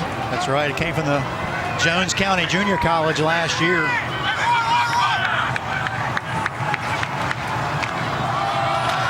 Anderson keeps it himself, makes the most of it too. He's short of the first down, but not by much. They put him out, it looked like a couple of yards shy. Forced out by Jalen Monroe, senior corner on that side. So a gain of 10 after the loss of 2. It's 3rd and a couple. Yeah, the ebb and flow of this game seems to be when one offense is doing well, the other one isn't. Yeah, and I brought up to the staff, they've had good weather. They've been in the 70s until the last couple of days up at West Point. Because when they got here yesterday, it was warm, and it's still 80, 81 today. He said, but it has been really unseasonably comfortable up there. First down, and look out. Man, oh man, if Jacoby Buchanan doesn't lose his balance. I would have loved. That's a big man running down the seam. Well, you had 33 on 33, Kevin Henry, the linebacker in the middle. And if he doesn't deliver that blow as hard as he does, that's going to turn ugly really quick. He had nothing but green grass in front of him. What'd you call me? On first down from the 43, another big run. Try to bring Buchanan down. Let's head back to the studio. Check in once again with Kevin Connors. Kevin? Hey, Joel, Sam Hartman has accounted for 4 touchdowns already, 1 on the ground, 3 through the air. This one to Donovan Green, who has 170 yards receiving and 2 TDs. Wake in a shootout, 45-28. Anderson on first down, and all of a sudden there's a little pep. There's a little action going for Army, especially downstairs with the offensive lineman. A gain of 7 because he had opportunities to pick spots, didn't he? They're going with some tempo themselves here in the third quarter. We also saw, we thought we'd see, now they get a blow, and it's going to be short the first down. We thought we'd see some unbalanced lines, didn't we, from Army? Yeah, they've done that the last couple of weeks where they'll move a tackle over and put a tight end in place to give them a little bit of a heavier set to one side or the other. We haven't seen that this game, but they've got Tulane on their heels defensively with this tempo. And got another first down. Try to slow him down. Boy, that is a tank. An Army tank. Jacoby Buchanan. We saw Atkins in there as well, and they're about the same size, about 255, 260 each. Well, that's the position that just does all of the hard work inside the tackles, and when you're having issues moving the football, that's as bread and butter as it can get, and when that starts opening up, Tulane's got to figure out a way to shut that down. Give it to the motion man, Terrell Robinson, once again. They've had some success on some misdirection. Not that time in particular. We've not seen the jet either. Well, you get those lighter backs that are countering into the meat of that defense, like Robinson, number 21. He's only 180 pounds. So if he gets hit, he's going to go down. But you're better off when you have your big boys, as we talked about, Buchanan pounding away. And we see him at depth again for the 3rd time tonight. On 2nd and 7, snap to Tyler, breaking tackles and barely tripped up. That was a huge stop. And that was DeAndre Williams. Otherwise, he's going for a while. Williams, a senior from Baton Rouge, made the play. Well, got him wrapped up and misdirected him himself. Patrick Johnson did right off of the edge, which was almost to their detriment, because if he'd have stayed on his feet, like you said, there's no telling what that would have turned into. Tyler's going to stay in there at quarterback on 3rd and short. But they're 4-down territory anyway. Barnard right behind him. There's that unbalanced line we just got through talking about to the left side. We got it. They moved their right tackle, J.B. Hunter, over there and loaded it up and got what they needed. You know, this is turning into one of those odd-even games.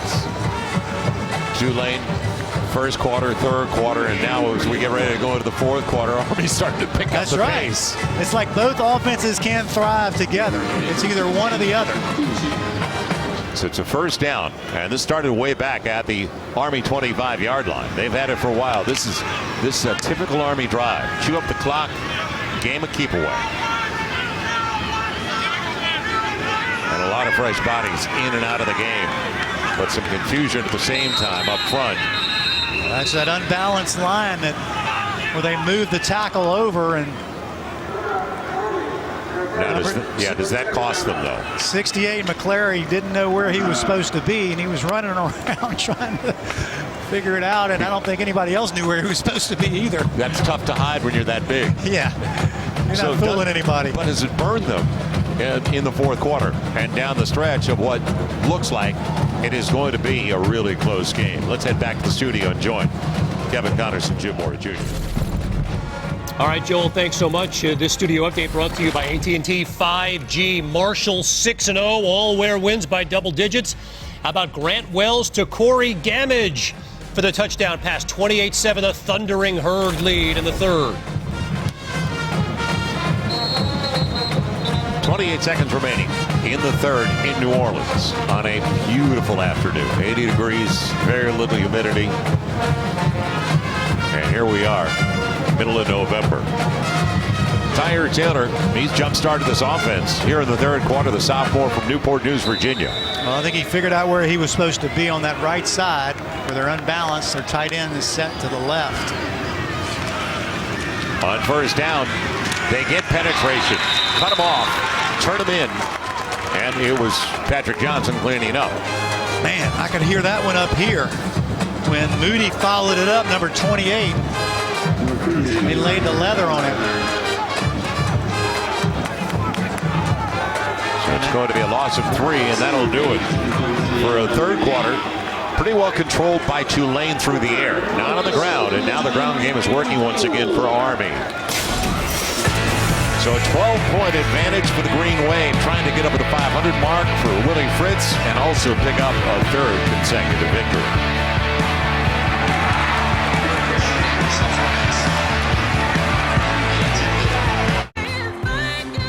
It's Monday night, 8 o'clock Eastern. It all starts with the coverage. Monday Night Countdown at 6 on 2nd and 13. Good run. Sand and McCoy showing some wheels at 5'11", 230. We haven't seen many runs to the outside unless it's the 2 or 3 quarterbacks. Yeah, that's just a straight toss, and he's got McClary, number 68, out in front of him, as well as Robinson, the running back. Very productive, puts him in a manageable distance, especially with that added down that they'll have in fourth down if they need it. They're looking right now, third and a long 4. Christian Anderson back in there at quarterback. An unbalanced line to the left side again. Working that side. Anderson will keep it, and he's got the first down. Right at the marker. I think he's got enough. Down to the 11. And he should. Yep. They'll move the chains. Well, Macon Clark, their nickel back, came up flexing his muscles on that hit. Those nickel backs, a little bit on the smaller side, 185, but he brought it on that tackle there.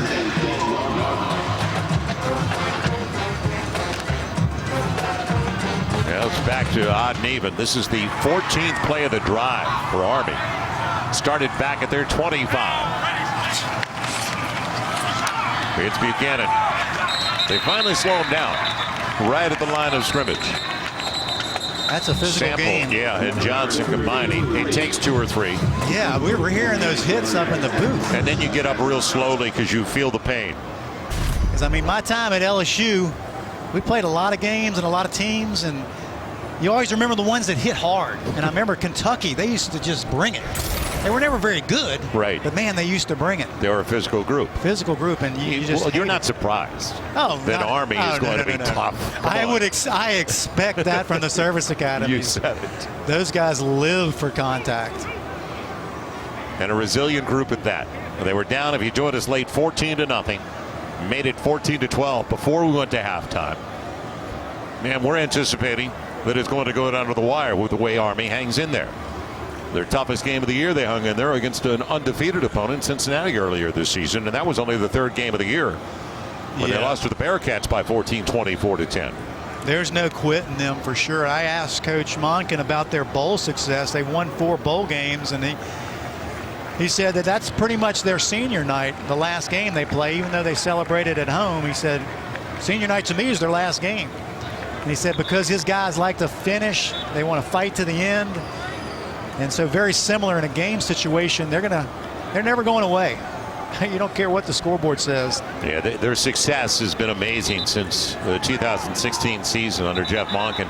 They have gone 39-19. And if you saw this program, because you and I have done games there 20 years ago, without a doubt, you would have never believed they'd have a run like this. And just our conversation with him and his coordinators, it was just a really pleasant experience. These guys just got off a plane. Right. We're in New Orleans, and they were just as nice as they could be and as cordial as they could be in our conversation. I had to shut you off yesterday. That's exactly right. The filibuster in you. I couldn't stop. Fake it to McCoy. Anderson's not going anywhere. They stayed at home. It goes back to assignment discipline because he faked McCoy wide and then wanted to bring it back. Cameron Sample stayed home, didn't he? His job is to keep everything inside of him at his position. That's exactly what he does. He stays on the high side of those blockers, and he closes when he sees the ball carrier. That's textbook. Great job by him. Him and Patrick Johnson, they got those in positions. It doesn't matter if it's throwing the football or in run contain. They've done a very good job tonight and do a very good job throughout the season of getting to the quarterback. Run Robinson in motion. Anderson's got heat coming and overshoots an available Brandon Walters. Well, the pressure certainly paid off because they had the quarterback backpedaling. He didn't have time to set his feet, even though his crosser was coming into the open. But again, we just got through talking about Patrick Johnson, who runs right through the block off the right side, and he's right in the grill of quarterback Anderson, who didn't have time to set his feet and make that throw. And down by 12, 3 is not going to be of concern to them right now. So 4th down and about 8 from the 10. And will it be an option pass back the other way? And it's batted down, popped around and picked up by Walters, but he's going nowhere, and Tulane holds. So is Tyson Riley, who tried to throw the football back, and he wanted to go back in the direction of the quarterback. He had Anderson on the other side, but that's a play that's more designed for an open field where there's more room to work, and they just didn't have enough field to be able to execute it. So Tulane comes up big defensively, gets the stop, and gets it back up by 12.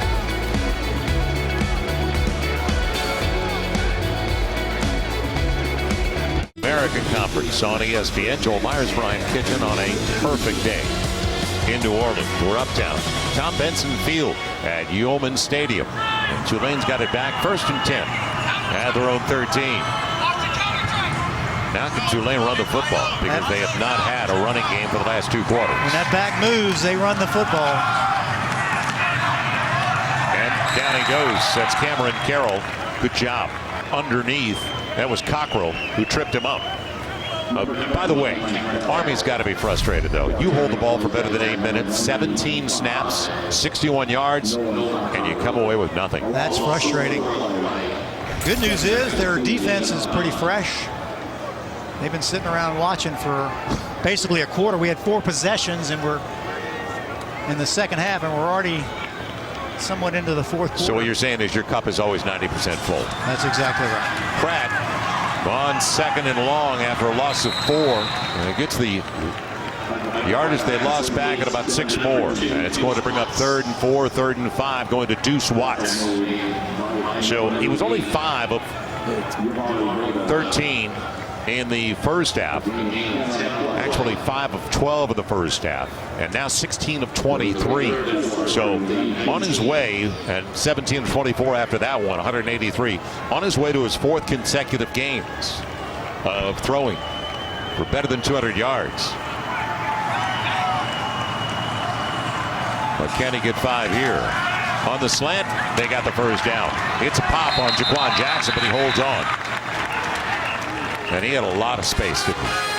A lot of room off the line. We've seen that a few times where Pratt's got either an in route or a crossing route over the middle of the field that's been wide open, and I don't know if that is a result of those inside linebackers just not getting to their hook to curl zone in that zone defense. There's not a lot of man coverage with the Black Knights that seem to be having some missing gaps in their zone defense in that back half. With Pratt now 11 of 13 in the second half. Carroll shut down to the backfield. 11 of 13 for 139 as we check back in with Kevin Connors for the latest in the studio. Kevin. All right, Joel, time for your Capital One fan vote update. We take you to Blacksburg. Miami still very much alive in the ACC and by extension college football playoff mix. Cameron Harris, 6-yard touchdown, 24-19. Hokies lead over on ESPN. Joel? Thanks, Kevin. It'll be 2nd and long. All Tulane wants, though, is to keep the clock moving. Pratt in trouble and escapes. Now he ought to throw it away, and he will. He's outside of the pocket, and he's got somebody in the neighborhood anyway. So good job by Michael Pratt when it looked like it was going to be a sack and a big loss. Well, they did what they did the first time on first down when they tried to run the football and lost yardage. But here, Army brings number 53 Smith, their Mike linebacker, up the middle. There's only their fourth rusher. They only rush 3 normally, and was able to put pressure on Pratt. Got him to get rid of the football. Now they're in a very difficult 3rd and 11. They bring an extra pass rusher. Pratt buying some time, and he's got some room. And slides. Will they give it to him? It's going to be close. Yeah, they're not going to give it to him, and it looked like he got there. Well, when he hook slides, when you do that, they put it where the ball is when he starts. It's a great decision. He steps up in the pocket, knows he can get there, but every play that he's run the football all game long, what a gamble this is. Stayed upright. On 4th down, I guess it's not a gamble if you hold on to it, and they get it. Jaquan Jackson did, and I only bring that up because if you joined us late in the first half, they had 3 or 4 drops of easy balls. Well, Pratt took a hit there on that throw, which shows great confidence in the young quarterback by Will Hall, their offensive coordinator, to make that throw on 4th down, but he's paid the price for it. Took quite a hit. He was hobbling. You remember after the one where he got away, but they kind of twisted him around a little bit and he threw it away? Yeah. He wasn't feeling real good after that one either. Mates now, without a worry in the world, and I'm okay, guys. Don't worry about me. I know, and I oversold that hit. The Apache Morrison comes in here. I thought he laid a wallop on him, but just kind of tapped him on his side there, and I guess maybe even a cramp. I don't know, but it doesn't look like it's going to be much. We'll see him back in on the next snap. Now Keon Howard comes in, a senior from Laurel, Mississippi, and Keon started the first couple of games, and during practice the coaches told us you can't believe how good he is. Yep, he looked really great in practice. Game situations, it doesn't always translate. Well, here's that 2-back look where they're going to run the football, which is a wise decision. Keep the clock going at 9:08 left, get a 12-point lead. And a quarterback who hadn't thrown a ball all day. Looking for a hole, and they have not been able to run the ball at all in the second half. That's Amari Jones. But I had mentioned to you, because we're watching the quarterbacks warm up about an hour before game time, he was throwing the ball really well. That is Keon Howard. That's exactly right. And the opposite is with Pratt. Pratt, they said in practice, would throw some really ugly, bad balls. Ugly. They said ugly. He said he's gotten better at it, but they say for sure he's a gamer. He shows up. Once you get inside the boundary lines on Saturday. It's like the golf course, right? Yeah. Those shanks, you leave them, and then competition comes. It's a beautiful draw. That's right. Looking for something, nothing there for Cam Carroll. And there is a flag down in the play. That's in the interior. One of our big guys up front doing something they shouldn't be doing, more than likely.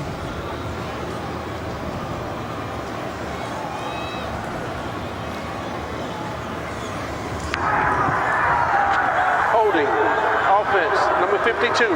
The penalty is declined. 3rd down.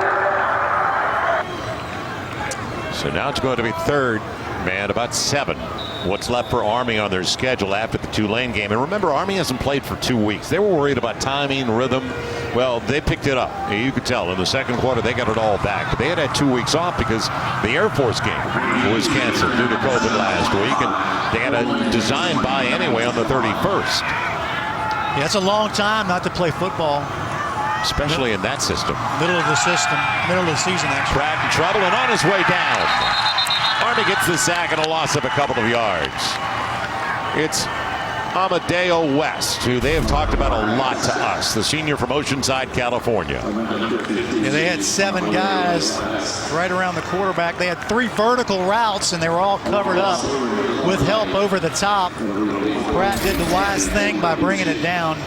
Had no other choice. Now remember, Army used a timeout due to personnel indecision on offense. And that was back in the 3rd quarter when they wanted to go to the unbalanced line. So they have 2 remaining with the clock ticking and 7+ to play. Robinson waits for the punt. The wobbler into the wind. And did it get him? Headed back to the goal line. And it should be a touchback. Yes, it is. Robinson really flirted with a disaster. You don't want that. So Army gets back. Plenty of time. 6:55 to play, but down by. The Houston Cougars. USF coming off the loss to Memphis a week ago. They'll take on the Cougars coming up at the bottom of next hour. Army running out of time gets it back. And this is only their third series of the second half. Not much available on the first down carry. So that's Robinson. He gets a couple of yards. And now the clock. That is the primary concern for Army. Hard to believe, though. They had the ball for 8+ minutes, didn't score. And Tulane, even though Tulane only moved to 29 yards, they had it for 5:31 in that last possession. And that's all they wanted to do was eat the clock.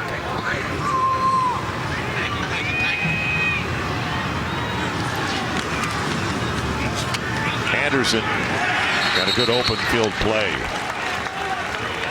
It's Nick Anderson taking care of Christian Anderson. No relation, the junior from Vicksburg, Mississippi. Anderson on Anderson, but that's just going to be tough for Army to be able to recover 12 points in 6 minutes at that pace. Going in a hurry up, and look who's got this sack. All-time leader, Patrick Johnson. There he is. We didn't think he'd get one tonight. We talked about it during the week. Probably going to stay at that number, that 23.5 sack number, but no, he got one tonight. And it didn't take long on that sequence. No, it did not. Guy leads the nation in sacks. And they're going to go for it. Have to, down by a dozen on 4th down. Not unusual for them going for it on 4th down, but off schedule like this it is, and this deep in their own territory. And Tulane uses their first second half timeout. So 5:22 to play. Tulane, by the way, and this is a strange year. We all know that. We can't wait for 2020 to end, can we? But Tulane has not beaten a ranked opponent since 1984. Now, Army comes in at 6-1, and they're 25th in the USA Today Coaches Poll. So give them credit. They've taken 6 of the first 7 games, and there were no high school opponents on their schedule. Nope, not that we know of anyway. So Tulane, this is big for them, and it'd be a 3rd consecutive win for the Green Wave as well. Lineup for tonight at 7:30 Eastern, 4:30 Pacific on ABC. Number 13 Wisconsin, they're on the road in Ann Arbor taking on Michigan. 10 o'clock Eastern, 7 o'clock Pacific on ESPN.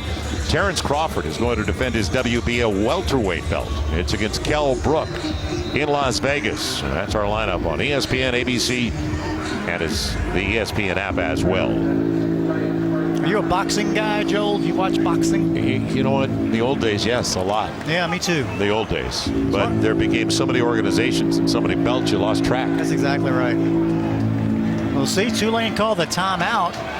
Took them out of what their decision was, which was, I was in a question earlier. Why call the timeout there for Tulane and make them reconsider? But that's exactly what they did. Smart move. Back deep for Tulane. It is Jaquan Jackson. The fake, and Tulane was ready for it. Tulane was prepared. No surprise for the Green Wave. Dorian Williams, the linebacker. I mean, Joel, you know, I love football and I appreciate everybody who participates and coaches, but I don't understand why you take your offense out the field if you really wanted to go for it. Why put your special teams and try to surprise them on a 4th and 11?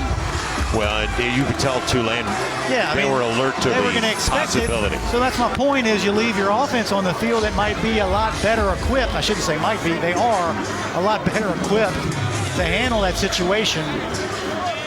But as I said, Tulane calls a timeout. Monken has a chance to rethink, and that's what he came up with. It's the first time, believe it or not, in this game that either team has started with the ball in plus territory on the opponent's side of the 50. It's at the 17. Got a couple of yards at the most, make it 3 on the extra effort by Cam Carroll. They just want to keep the clock moving. 2 timeouts remaining for each side as Tulane starting to gain momentum. And I mentioned Army still has, and it's great because both head coaches went to their programs from Georgia Southern, so I like it. And both have scheduled Georgia Southern. And Jeff Monken's got up next on the schedule. Then they're off until the game in Philadelphia, December 12th, the classic Army-Navy game. Looking in the mirror. 2nd and 7. And I can't imagine we're going to see this ball get into the air at any point. And Jackson tried it on the jet sweep, breaks tackles. He's in. Touchdown Tulane.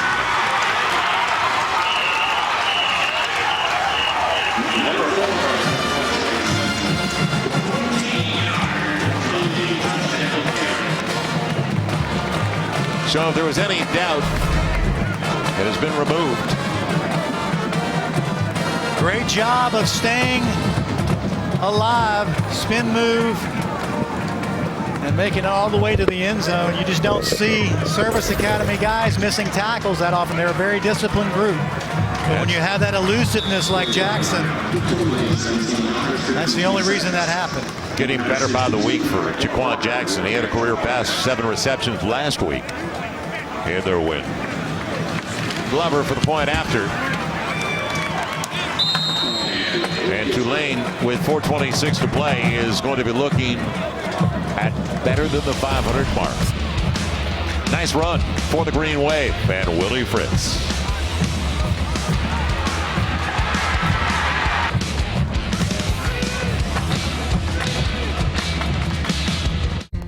We congratulate Willie on 200-plus wins as he moves up with one today.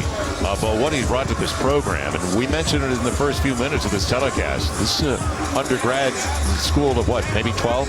Between 12 and 13,000? That's exactly right. And they're competing up against schools with huge enrollments. I mean, they played Central Florida tough, and that's 65, 70,000 undergrads, plus what about the talent pool that they draw at schools like that? That's exactly right. And the level of intellect that's required here at Tulane limits your area as well. Glover will kick it away. And Robinson over on the far side will bring it back from the 1. And it's thrown right to Tulane for a touchdown. Now, it may have been a forward throw by the Black Knights, but taking it in, it was Jatavian Tolles, the wide receiver on special teams. You can't script that. No, you can't, and why would you want to? That was not a good decision to make that throw. I understand it was a trick play that was designed to do that, but he's going to be hoping that that was a forward lateral, and it was pretty close. Right. Because we're at midfield, and it looked pretty level from where I'm sitting, which means it might have been backwards. And it doesn't look like they're even going to look at it, which seems unusual that they wouldn't do that, but I guess they're going to let it ride. Well, with 4:20 to play, game out of reach, point is up, it's good, and that is one of the surprises you'll see all weekend. Yeah, that's got to be a top 10. Jatavian Coles with the touchdown. Play of the week for ESPN right there. We served it up right there for them. They don't have to do any work. Where are you going to put it, though? That's the question. That's a good. It definitely ranks. It's a good 6, maybe 5.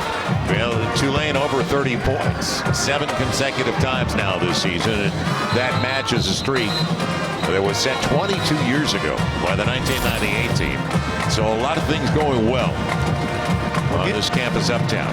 Getting back to Willie, though, he's 4th winningest active coach behind Nick Saban, Mac Brown, and Brian Kelly. That's quite a list.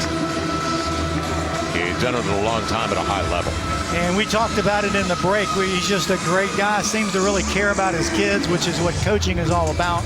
My son was asking me whether or not he should coach middle school basketball, and I asked him, what's your reasoning for doing it?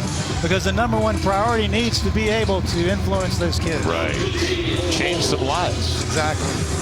And impact the young men, and he's definitely done that. Whether it's at Sam Houston State, Georgia Southern, we go down the list. There's a reason he's up to 219 wins. Robinson will hold it this time. And and go down just across the 15 at about the 17. Let's head back to the studio. Get the latest with Kevin Connors. Kevin. All right, Joel. Miami trailed 24-13 midway through the third quarter, but the Canes have just taken the lead over on ESPN. De'Aaron King to Mark Pope. King has also run for a touchdown. 25-24 under 6 minutes to go. Meantime, a reminder, USF Houston coming your way, 3:30 Eastern here on ESPN2. Clayton Tune, 4th best in the American in throwing the football. USF will be shorthanded. We'll see the kickoff here on ESPN2. Thank you, Kevin. A little more than 4 to play here in New Orleans. Across the 20 at the 22. Here's the load. And that's Jacoby Buchanan. And he has carried it a ton of today. Brought down by Dorian Williams. But there's usually not one guy bringing him down. It's gang tactic. This is the third time that Monken and Fritz have matched up. Van Willie is 3-0 in his contest with Army. Well-timed hit on the grab. And a good catch by Brandon Walters to hold on because he got rocked by Macon Clark. 3rd and a yard. And now you just want everybody to get out of here healthy. Game's been decided. Took a while to get there, but it is a first down.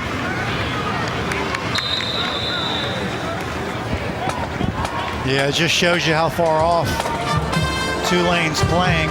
Michael Roberts on the grab.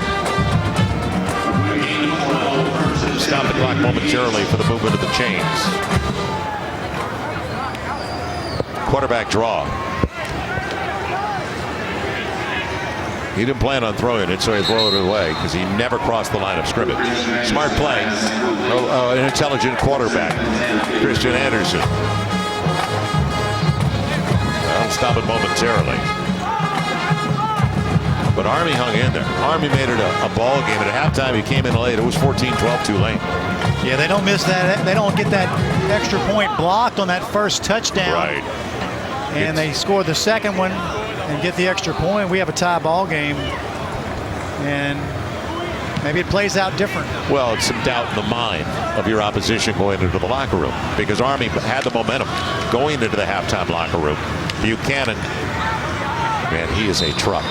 Out to the 45. And make it Atkins, rather. Atkins and Buchanan. Same size, same style.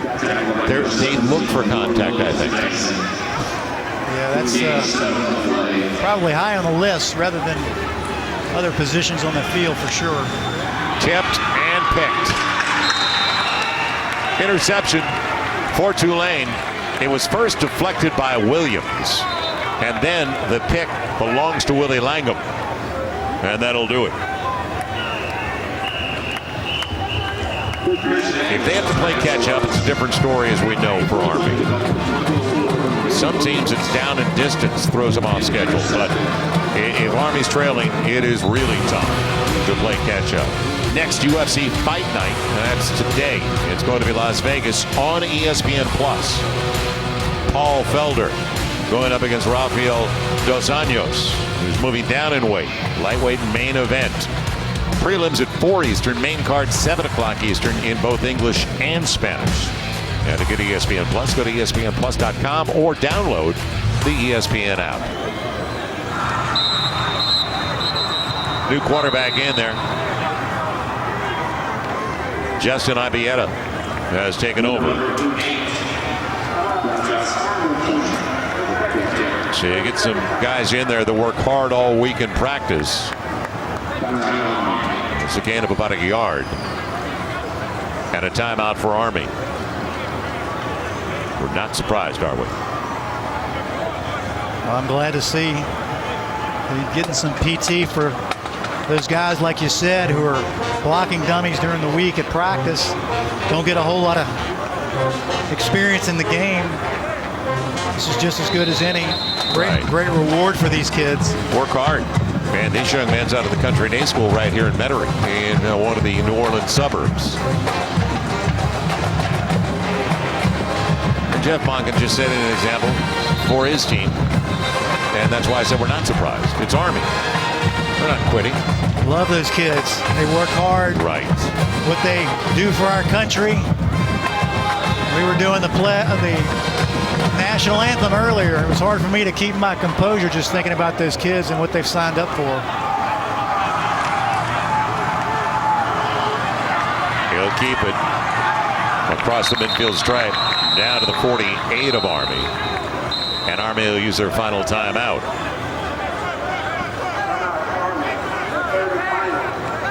So Ibieta, in fact, his dad played baseball at Tulane. His mom, volleyball at your alma mater, LSU.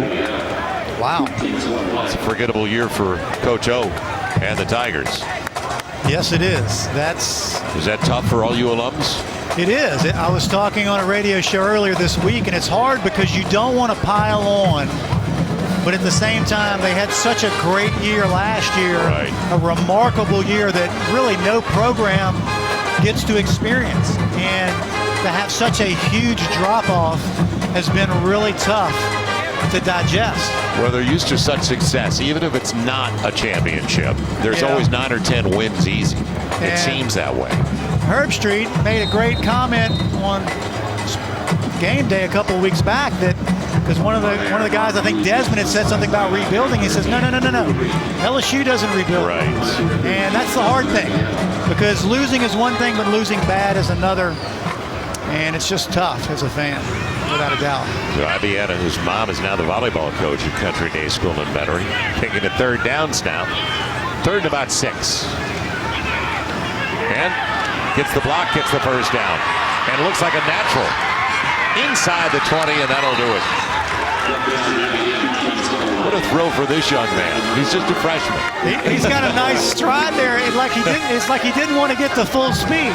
Like, go ahead and hit the last gear because he kept waiting to get hit, and no one did. And you ready for this? His mom, Coach Country Day, to the 5th consecutive state title today.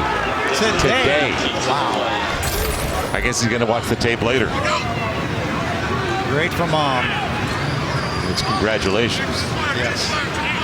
Runs in the family. Man, oh man. From the 19. He called his own number, didn't he? So the running back in there, Logan Ammons, at 5'8", 170 from New Braunfels, right outside of the San Antonio area, is like, I need a touch. I don't get snaps either. That's right. That's right. So Willie Fritz 5-4 Army, suffering one of their second setback of the season, and the only other one came to a really good Cincinnati team. And they got that bowl bid after the Mercer game, the Independence Bowl up in Shreveport, and they were really proud of that.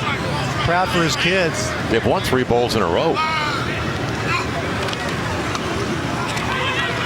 Yeah, that's a tough draw for any team. You have to go play Army in a bowl game because I've played in a few myself. A couple of Sugar Bowls here in New Orleans.